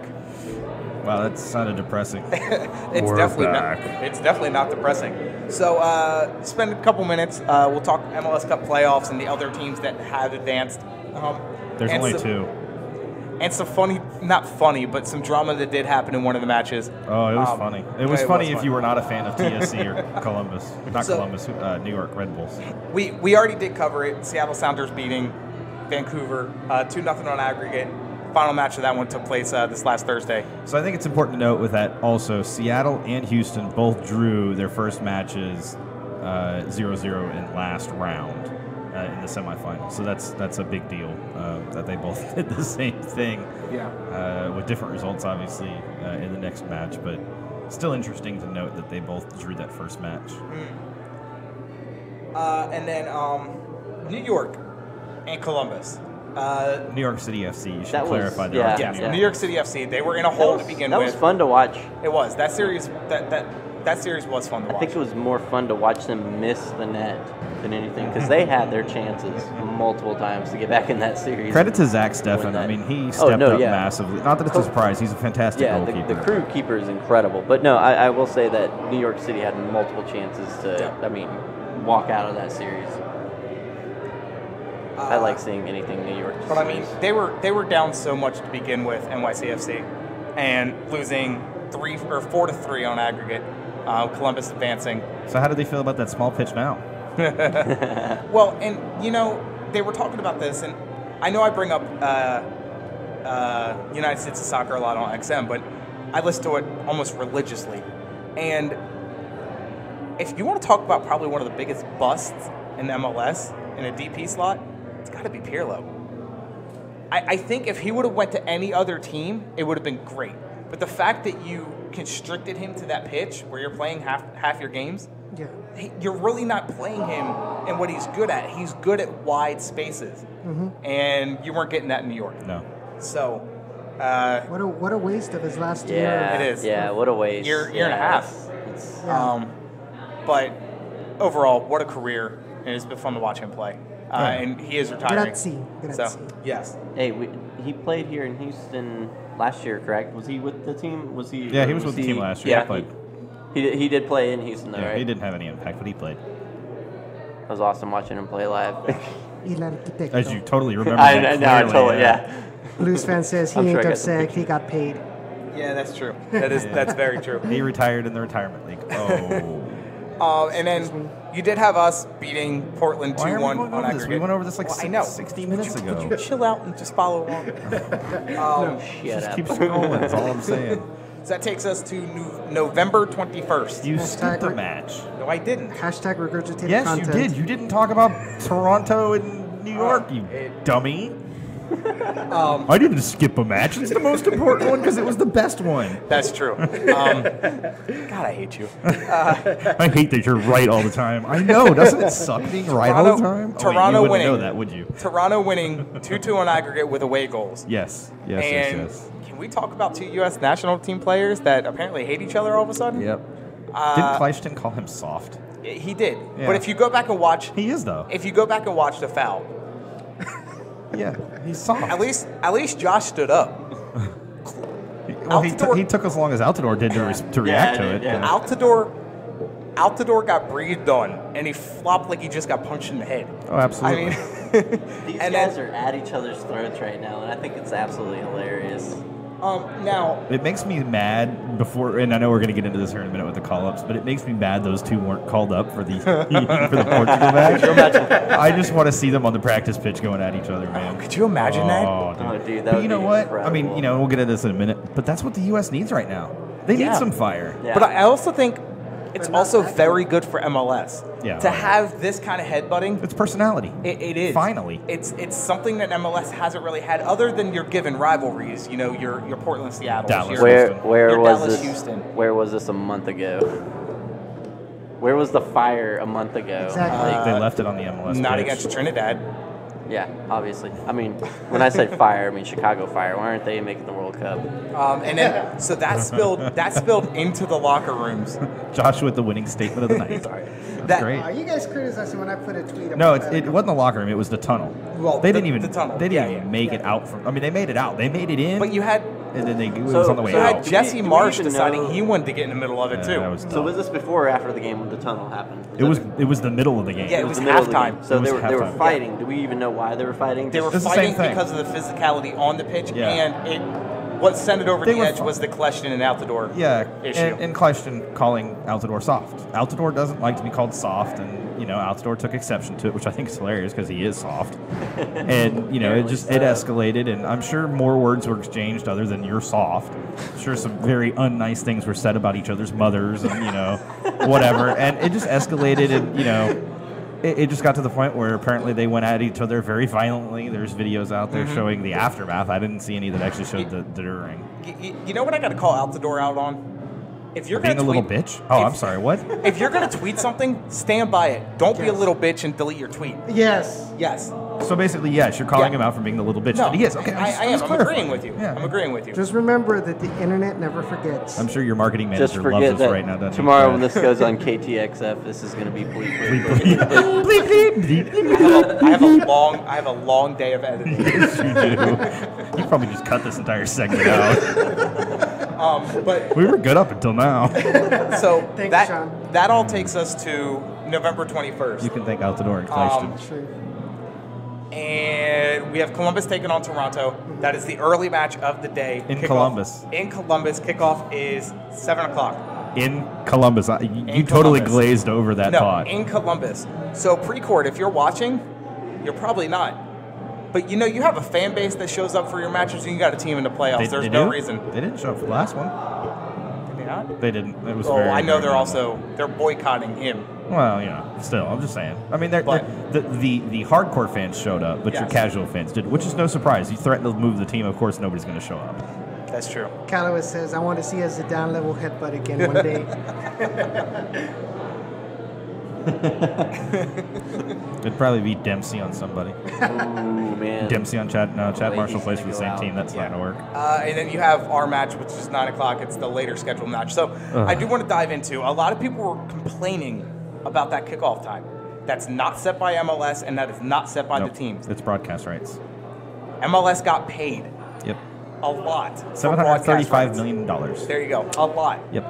Fox Sports and ESPN tell MLS what time those games are going to be on TV. Correct. It is not a Dynamo problem, and it's Nope. not an MLS problem. Nope. There is one person in particular that I need to tell that to because they went on a rant about the 9 o'clock kickoff. Oh, well, It's- let him go on a rant. It's not the Dynamo or MLS's No. fault. There's been a lot of that too this Yeah. year. I'm derailing everything today. I normally am not this bad. It's the medication. I'm blaming it. Anyways, what I was going to say, there's been a lot of that this year where fans are going off on things that the front office have no control over. Yeah. I can't tell you the number of times I've had to be like, hey, guys, they don't control that. Hey, guys, that's not something they have the power to deal with. They control players and ticket sales. That's all they control. Yeah, pretty much. They don't control kickoff times. They don't control what days the matches are going to be played. To some extent. Unless there's a thing called Harvey. But they don't do that. Yeah.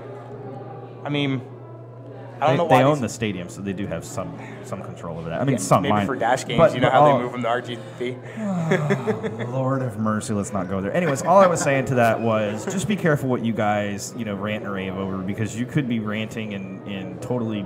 Oh, no, y'all can rant all you want. It's just not going to do a damn Well, thing. no, it's not that. But you could be dogging the Dynamo front office for something that is not in their control, and then you're turning around and you're giving a negative light to the Dynamo front office when really, in retrospect, they've done a damn good job, a hell of a job this year, and they should be applauded. And what people see on Twitter is you ranting and raving about how crappy they are because of X, Y, Z. Let's focus on the positives. I mean, I can finally say that this year. Let's focus on the positives. Callowis says that they were the one that went on the rant.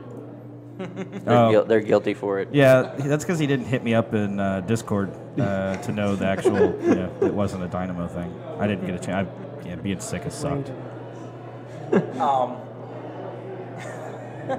He's fair. Yeah, he's right. He does blame MLS because they took the money. I mean, that's not wrong. Well, it also gets MLS more exposure in a primetime slot, which is what they need. You call 9 o'clock. I mean, I guess 9 o'clock is 7 o'clock in West Coast, and that's who's going to be watching this match is West Coast and us. I mean, you think about it, we're going to be getting out at 11:30 out of that game at the earliest. Thank God I'm off the next day. I hate you. Nobody's getting out of downtown until after midnight. Oh, yeah. I mean, they aren't. I mean, especially if we win that match, can you imagine a party? Are we hosting a Dynamo lock-in at the stadium after, so we can just all sleep here and straight to work after? Yeah, that's what I'm saying. Like, we'll all go meet you at George R. Brown. You can have everybody renew their season tickets at that point. Just form a line. I've already got my file cabinet closet. So, Josh, we're going to go on another break. When we come back, we're going to talk U.S. men's national team. Giving you a chance to prep. You should read your notes. Yes. We're going to talk U.S. men's national team and the Portugal match and the call-ups, which I'm actually really excited about. I'm glad someone is. Talk about a little bit about Honduras and what they've got going on and our players that are going to get caught up for that. And then some other news and notes stuff, and then we'll close out the show for today. Josh, where can they find us? Yes, guys, you can follow us on Twitter at ThePeel05. You can like our Facebook page, ThePeel2005. Visit our website, ThePeelLive.com. Also like our friends Dynamo Theory, where you will find our podcast. And then come out here at 8th Wonder and join us for a beer at some point in time in your life. At some point. It's really good beer. Also, if you're watching the video, go ahead and click that thumbs up button. Give us some love. Share it with your friends. Share it with your family. Share it with your grandma. Maybe they'll like it. What if my grandma's dead? That's wow. Way to take this. Got really dark. God, that nose dive. I told you, it's the medications. They're right here. I just took them. Again, when we get back from break, we'll talk U.S. men's national team. What's up, y'all? I'm DeMarcus Beasley, and you're listening to The Peel.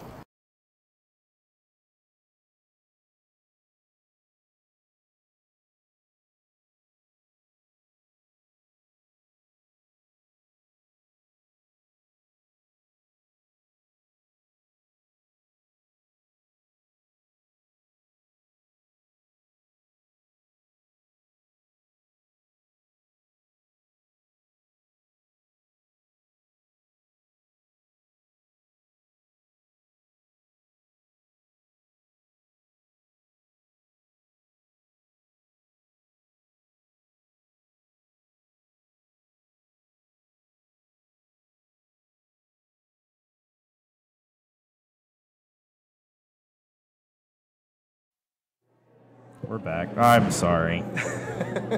We are back. Everybody I just want it to be known. I just want it to be known that Brad actually backed me up on that statement, just so it's clear. It was a valid question.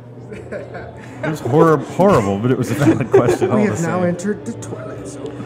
All right, so this is going to take us to the U.S. men's national team match against Portugal. It's essentially a warm-up for them, a very early warm-up, and I think it is benefiting the... It's a warm-up for us, too. The Portuguese wildfires that they've had there.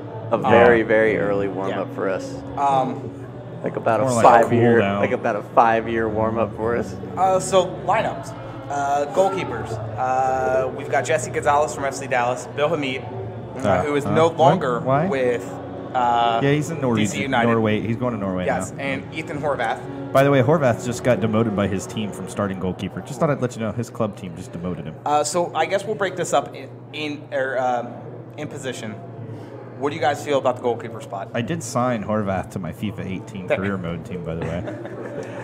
What? I haven't signed him yet. I'm sorry. I'm scouting him right now. Is that Stefan? Stefan Fry? Zach Stefan? No, not Zach Stefan from Columbus. Yeah. Columbus. Is he American? He's a U.S. player.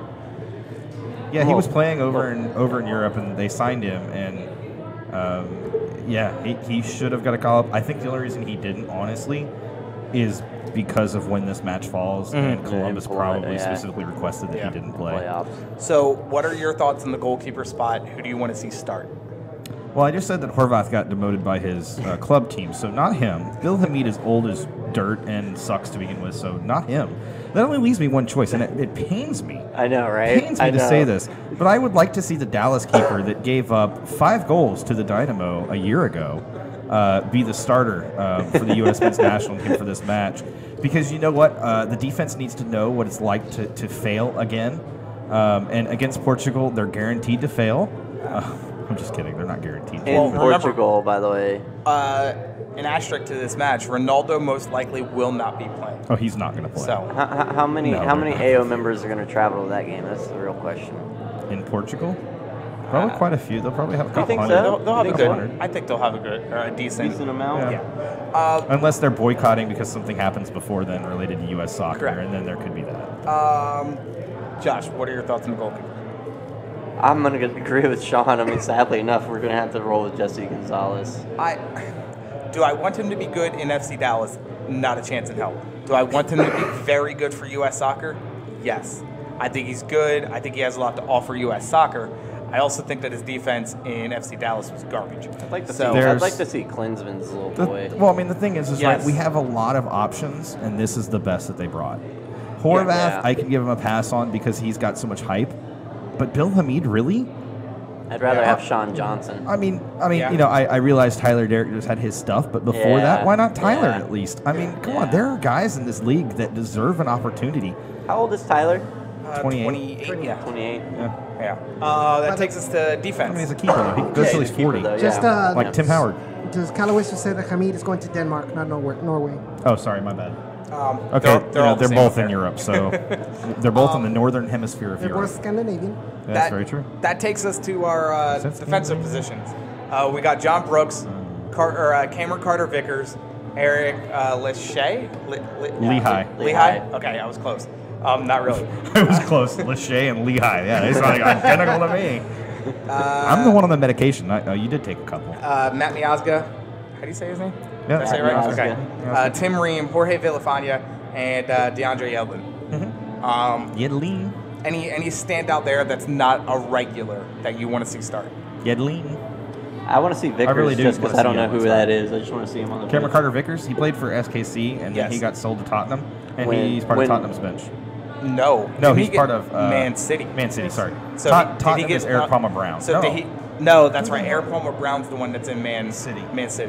Yeah, no, Cameron Carter-Vickers plays for Sheffield Wednesday. Yes. Okay, who the hell plays for Tottenham then? It's one of the 3 named guys, and I can't remember his name. Not anybody on this list. He plays on my team on FIFA 18. I should know his name. He's not on this list. Oh my God! No, he's not on that list. Because he doesn't get starting minutes over there. Any standouts that you want to see start? Obviously, DeAndre Yedlin. No. Besides the regulars, because he's a regular. DeAndre Yedlin's a regular.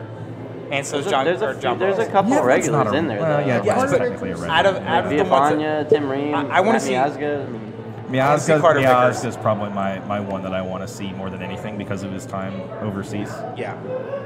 And because John Brooks is a regular, because Tim Reams are considered a regular at this point, and because I didn't realize how young Miazga was. Yeah, he was 22 when he went overseas. He's young. He's like 23, 24 now. Midfielders: Kellen Acosta, Tyler Adams, Bedoya, who even Bedoya he literally went out on Twitter and he said, "I don't understand why I was called up." He legit, even himself did was he really like, say that? Yeah, he did. Oh my yeah. God, I gotta see this. Landon Gooch. Yeah. I'm retweeting this from Landon our Gooch of Sutherland, Weston McKinney, who I am very excited to see. Yes, McKinney I want to see as well. You're Kellen Rowe and Danny Williams. I want to see Kellen Rowe. Kellen Rowe? Yeah. Mine's got to be Weston McKinney. No, I agree with you. Weston McKinney is my top on that list for sure. My concern of things like that. Why didn't they call up Jonathan Gonzalez? I know he plays for Rayados, but he's done really good for Monterrey, So I think, and right now, he's got the dual nationality. You have, the Mexico looking at him, U.S. is looking at him. Jonathan Gonzalez has said that his heart is with the U.S. Mm-hmm. Why not, just scoop him up right here and there when you have the chance? Well, you said the key words, United States. Hashtag sucks right now. Yeah, but it's also not as conflicted as the Mexican Federation. No, but that's my point, though, is that we don't even know what players, honestly, I can guarantee you that a lot of our coaches don't know what players are really available to. Do you think the U.S. might wait to pull that trigger until they get an actual coach signed, sealed, delivered?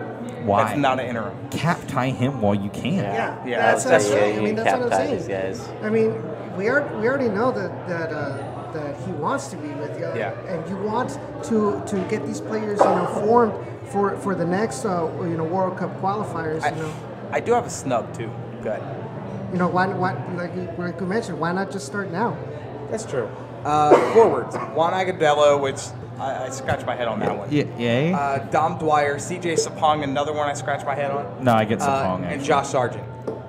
Sargent, I cannot wait. I can't wait to Sargent McKinney together is going to be phenomenal. Oh my God. Tim Weah. Yeah, I was a little upset with Tim Weah. Yeah. Goes on a tear against. He's U17 though, so I can understand why he's not. Yeah, who did he score that hat trick against in the? Yeah, but so Sargent. Colombia. No, it wasn't Colombia. It was after Colombia. It was Paraguay. Paraguay. Yeah, one of the two. Yeah. One of the Guays. One of the Guays. One of the Guays. But Tim Weah is probably the one that I'm like, you call up all these other younger guys, and you leave him out. Mm-hmm. I mean, you have Sargent who plays for the U17s. It's U.S. It's the U.S. soccer, U.S. men's national team right now. It's a complete cluster. The women were here a couple of years ago, a little longer than that ago. Once Pia Sundhage left, they figured it out. The difference is they had the talent available at the veteran level to overcome it. We don't. And I feel miserable for this 4 years, and I really do think it's going to be longer than 4. I think we're talking 8 to 12 before we really see a good U.S. team again. And that pains me to say. What are you going to say? Oh, just that Andrew just posted that Monterrey needed him, I'm guessing, for Copa MX. So they asked USSF to not call him. Yeah. They got paid by the Mexican Federation to say that so that he couldn't be cap-tied by Mexico. I mean, couldn't be cap-tied by the U.S. What are your thoughts going into the actual match? I mean, I know it's a friendly. I know Portugal's probably going to play a lot of 6-1 Portugal. Yeah, really. I mean, it's not gonna be, dude. You know what? I don't say 6-1, and I don't think it's going to be a blowout either. No. I think, one, because Ronaldo is not starting, or not even called up. You do realize they have a great youth understand national team as well, I understand that they got a very good team. But something tells me that Sargent and some of these other guys are going to show up, and I don't think it's going to be yes, we lose. But I don't think we're going to be a blowout. I'm going to say this. You're assuming they start. I still think they see minutes. You're assuming you have nothing to lose right now. Minutes at that it's point. A friendly with nothing I agree to with lose. you. Yeah, they'll get but some, again, you're thinking logically. You're thinking logically, and I don't know that the U.S. men's national team coach staff right now is able to think logically. Number one, his job is on the line. If he comes in and he plays reasonably well, or he coaches and he does reasonably well, he might potentially get a look as our next coach. So I don't know if he wants to necessarily play these young guys unless he really truly feels that they're going to be able to contribute right out of the gate. Does that mean he's not going to? He might. But I get the feeling based on who was called up that this is the same crap that we've seen for the last 6, 7, 8 years that has led us into the same place we are right now, which is a bunch of old guys that are getting minutes that don't deserve to get minutes. I mean, yes, it's not a lot of our veterans, but then again, it shouldn't be our veterans to begin with. Bill Hamid should never be called up. Tim Ream shouldn't have been called up. And it's nothing against Tim Ream. He's a young player, but we already know what he offers. There are so many players out there that are young that could have been given an opportunity to just show what they have, I mean, what do you like you said? What do you have to lose? Why would they call these players up with nothing to lose? Just go ahead and play the better. You know, Alejandro Bedoya. Why? Why Bedoya? Why? It's just a waste of slots. Brad's over here nodding his head. He agrees completely. I'm trying to find the article, but I think I missed it. There was. You're talking away from your mic. I know. There were names that were thrown up on MLS's site about coaches. So Tata turned them down. Yes. And that's made me sad because that was my number one coaching option. Do you think it was only because of what he's doing with Atlanta at the moment? I think he knows that he has the possibility, if Atlanta continues their trajectory, to take over the Mexican national team or any other South American. What's his nationality? Argentinian? Argentine? Tata? Yes. Yeah. Argentine. Dude, I knew that? Holy crap. Hold that on my ass. No, actually, I thought he was Argentinian, but there's a lot of still some rumors going around and I mentioned before that even Juan Carlos Osorio has confirmed that there have been talks with U.S. Soccer for the position. And see, I think that says everything right there, doesn't it? Like, I mean, why did we end on this? This was a terrible idea. This is all negative Nancy Juan crap. Cambios Osorio. The guy who couldn't cut it in Mexico is going to come coach U.S. Soccer. I mean, and it would not surprise me if that's who they end up signing. But see, the thing is, they're probably kind of blinded with the fact, like, Mexico was able to go to the World Cup without, even struggling. But they were able to go to the World Cup because his ass got saved by our asses. Here's the real question. Will we still have our podcast by the time USA gets good again? No. Okay. I hate all of you. No, it'll be, yeah. I'm doing this for the rest of my life, damn it. Okay. I could say something really dark there, but I decided to hold off. Although just saying Andrew, that made you realize what I was going to say. Yeah, I don't think he will be, Andrew. But like I said, there were rumors going around in the Mexican. I really do love press, you, Josh. I'm sorry. Yeah, no, I mean it's just, and that's the thing. I mean, the U.S. has this opportunity to do something really smart with how they approach this, and all I'm seeing, based on rumors, based on what I'm hearing from my sources. It's the same crap. It's the same crap we experienced before Klinsmann. It's the same crap we experienced before Bradley. It was the same crap we experienced before Arena. I mean, the fact that we brought Arena back in and he was supposed to be the savior of the U.S. soccer, U.S. men's soccer, I mean, come on. You should have known before that even happened that this was the case. Give credit to Klinsmann. I mean, he basically said this was going to happen. He basically warned us that this system was broken. Well, I mean, with the Bruce Arena, it was just let's slap a Band-Aid on it. How'd that work out? Let's limp our way into the World Cup. Let's just get there. How'd that work out? Oh, I mean, it didn't work out. Not at all. And I think, and I'm going to throw this out there just because I agree with Alexi Lawless, and Alexi Lawless called it out, and credit to him calling it out the way he did. And Taylor called it out. Taylor Twellman called it out too. But the players in the U.S. soccer system right now, they don't have backbones. They're little bitches. They are. Josie, we're calling you out again, Josie. And it's not just Josie. It's not just Josie. No, it's not just Josie. But I mean, there's a ton of players that just, they don't have... I'm sorry, but it feels like they don't play for the shirt anymore. Going back to that list, Kellen Acosta. Oh, yeah, we got way off track. I'm sorry, if you have to be carried over water to get to a freaking pitch, man, I mean, come on. No, you're right. They're prima donnas. And...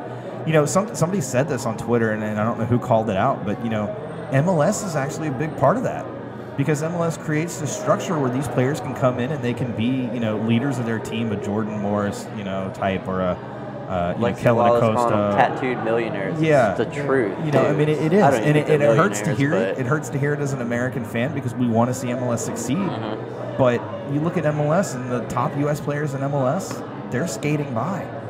They're not out there blowing it up in the league because their positions are set.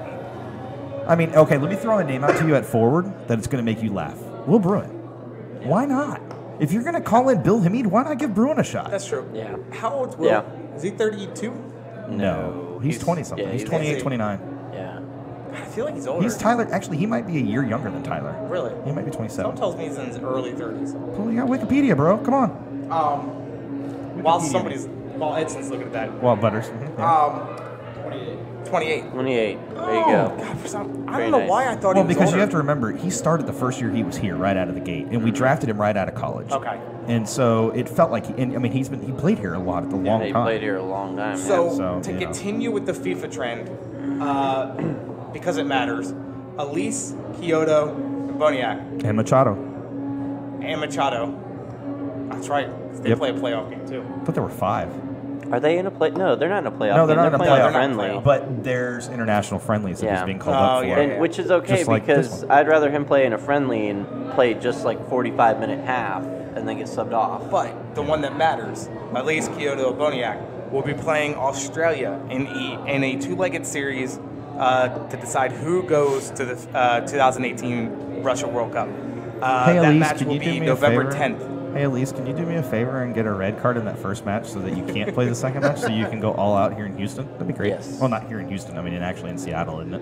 And then that second No, it's not match Seattle. was the 14th, if I remember. I forgot to write it down. Yeah. That match will be on the 14th. Do not ask me what time that is because I don't know because it's in Australia. So 3 o'clock in the morning. Probably. Throw your What time shrimp is on the it- bobby, what time mate. is it in Australia time? We'll have a watch party here at 8th Wonder at 3 o'clock in the morning. Good luck with that. So when we get back You'll from be break, outside freezing your ass. actually, we're not even going on a break. My fault. Fail. So some other news and noteworthy stuff. Let me read off some award finalists real quick, and then we'll get into some other notes. Yeah, okay. DeMarcus Beasley, our DeMarcus Beasley has won the 2017 Fair Play Award. That's awesome. Yeah, I mean, good for him. I could have swore that he's gotten a yellow card or something this year, but I guess he hasn't. No, it's not based purely on yellow Well, I know it's cards. not purely yellow card, but He's got yellow No, cards. they said that he had 0 cards. Well, he also didn't play the entire season. Yeah. But he played quite a bit. But you know what? He's also a veteran in the way he plays. He plays smart, so that also helps. And then Atlanta United's Jillian Gressel won the 2017 AT&T MLS Rookie of the Year. Totally deserved. So, yes. He had a fantastic agree. season. Of course, it helps playing with those players around. My issue that I wanted to bring up was the fact that Wilmer Cabrera was not even on the short list to win Coach of the Year.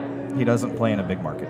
That's what they're gonna. That's what they say. That's exactly what it is. But the fact that he took a team that was in last place last year to the playoffs this year, and not even just the playoffs. Did Chicago's manager get I don't nominated? think. No, I can tell you the nomination. If he didn't, it's a travesty if neither of them did. If he got nominated and Wilmer didn't, that's different. Tata Martino. Okay, Tata, I can Pjanovic, understand Tata. And Greg Vanny from Toronto. Oh, well, I can understand Vanny too. Vanny had a fantastic season. So, 2 of those 3 I can understand. The middle one, though, the middle one should have either gone to Wilmer or Chicago's It manager. did go to Chicago. Oh. The middle one did go to Chicago. Okay, so then that makes sense. I can understand that because you can only have 3 finalists. It's not announced till the 15th. Yeah. He's probably in the lead, but it is not announced till the 15th. Oh, they haven't won it, but he at least got nominated. Yeah, that's what I'm saying. He got nominated. That's what I'm saying. It would have been a travesty if him and Wilmer had not gotten nominated. It's frustrating because, with Wilmer Cabrera, look what he did with the Toros last year. And then he comes over here and essentially does the same thing with us. Yeah, but The guy's a as good far as coach. MLS is concerned, Chicago's a bigger market than Houston. That's where it comes from. My news and noteworthy piece that I wanted to bring up was a district court judge has ruled against NASL Against their to appeal. hold or to postpone their injunction. level 2 status. So therefore, it is not valid, and Nope. they will not be level 2 Yep, status. for the removal of level 2. Correct. Of D2. Into next year. Yep. Which So, means the USL would be the only D2. correct. Now, of course, they could file other injunctions and There's keep, appeals and and keep stuff. this going through the appeals system. But if it's already went through once, I don't see it going through Just at go all. away. Do us all a favor and go away. So, Except for you, Cosmos. You can come to the Yeah, that's what I was saying. New York Cosmos, though, that's sad. They're going to go to. Can they fold them? Can NYCFC go borrow their stadium? Please, Because at least their why stadium, wasn't it they don't Cosmos in the have a first stadium. place? Why the hell wasn't it they Cosmos? play at a college stadium, but it's still better than I'm what. sorry, we're going to It get is, off but I think topic. it's- Why was it not the Cosmos in Dude, the I first think it's- place coming to MLS? Sean, I think it's only like 10,000. And that was actually the Cosmos decision because their Was owner it? wants Pro Yep. Rel, and he's wanted Pro Rel the entire time. Which And I if think MLS most- was not going to subscribe to Pro It's Rel, not happening he right was never now. going to do it. No. And also because he didn't like the single entity ownership structure where MLS owned the players. You see how much money he shelled out for players.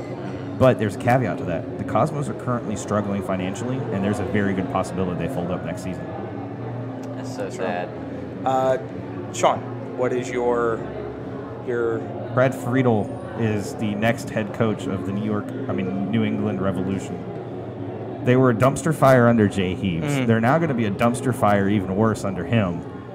It's fantastic. I have another news and notes for you. Diego Rossi is rumored to be the next DP signing for LAFC. Diego Rossi is a fantastic player. The LAFC feels like they're building it kind of like Atlanta, but trying to do it in a way that mimics what Bradley did with Chicago when they entered the league years and years and years back in '98. My only thing when I saw that article that came out, basically Bradley saying that was also 20 years ago, and the league is very different from then. Yeah. And I expect LAFC with who they've brought in, honestly, to be a dumpster fire as well. Yeah. LA Galaxy are going to be a dumpster fire next year. You want my take? Bruce Arena will be announced as the LA Galaxy coach before next season. Will. We'll see. We'll see. But weren't you saying that Ziggy did get the full position for next year, though? That's where I was gonna. Yeah, he's been confirmed as being the head coach next year. If Bruce Arena says, I am available, how much do you want to bet LA Galaxy tells him, oh, come on back. Still a better romantic story than Twilight. They'd probably bring him in as an assistant, and then if LA falters under Siggy, then he would be promoted. Okay, so I have two pieces of noteworthy news in soccer. Okay, number one, we kind of touched up upon it. Junior Gonzalez has actually later, Brad. Thank you. Resigned Don't forget your cup. Later, Brad. Brad derailing our conversation. Okay, Brad. All right, come on. Okay, go. So Junior Gonzalez resigned from the RGBFC head coach position. He resigned? Oh, yeah, he did resign. Yeah. And he has taken the role as assistant coach under Siggy at LA Galaxy. So that's one. Number two. I need to interject a moment here. Did he resign, or did they mutually part ways?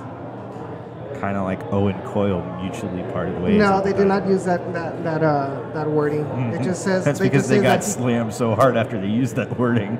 Mutually parted ways. Yeah.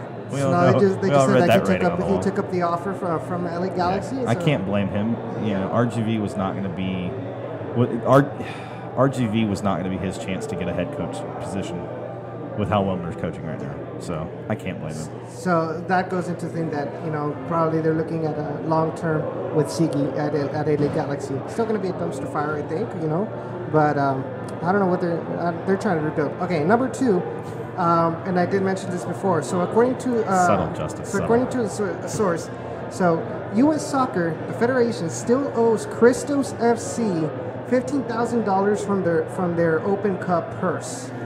Christos FC did respond to that tweet, actually, and they did note that MLS has told them, or U.S. Soccer has told them, that the money, actually, the check is on its way in the mail, and that's but they what still I was haven't received it yet. That's what I was going to say. Lawrence Sancombe, who is the coach of Christos FC, did mention that U.S. Soccer has told them the check is in the mail. But still, and that they should be receiving it this week.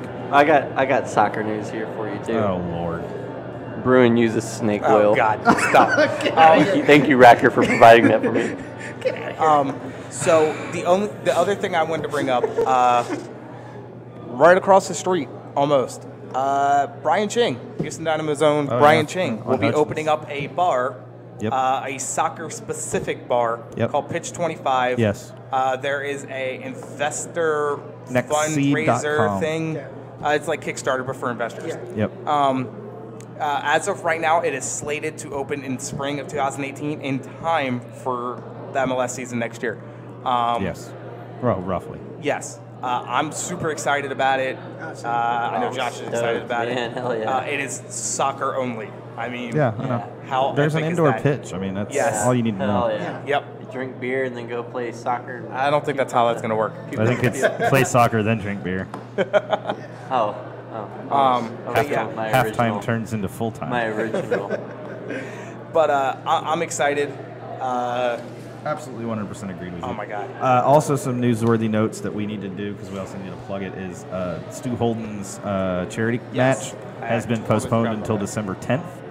Tickets are still on sale, so please get tickets while you can. And if you're not going to go, 16th, whatever, you can check it online. Medication.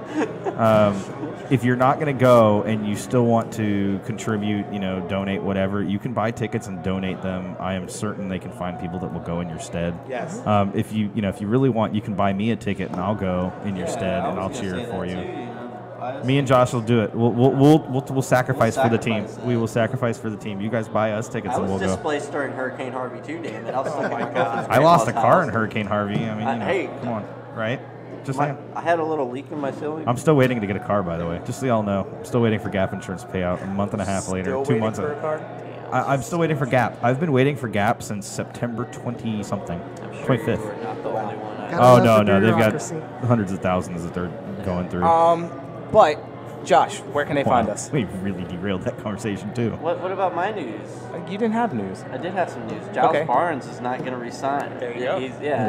He's been released. Well, hang on. His contract was not extended. He was not offered an extension for his contract. That's the way to put it. Yeah. Hashtag Kubo out. Giles in. I think Giles wants to go back to England, to be totally honest with you. Which he should. Yeah, he really should. He doesn't get playing time in EPL. I mean, I can see him in the championship. It was only because he had so many injuries, though, man. I think he misses his brother, to be honest with you. His brother plays for Southampton. So. And he should go back to England. I mean, Giles is awesome playing here with us. And it's kind of upsetting because I actually thought he was fitting in well with Orlando.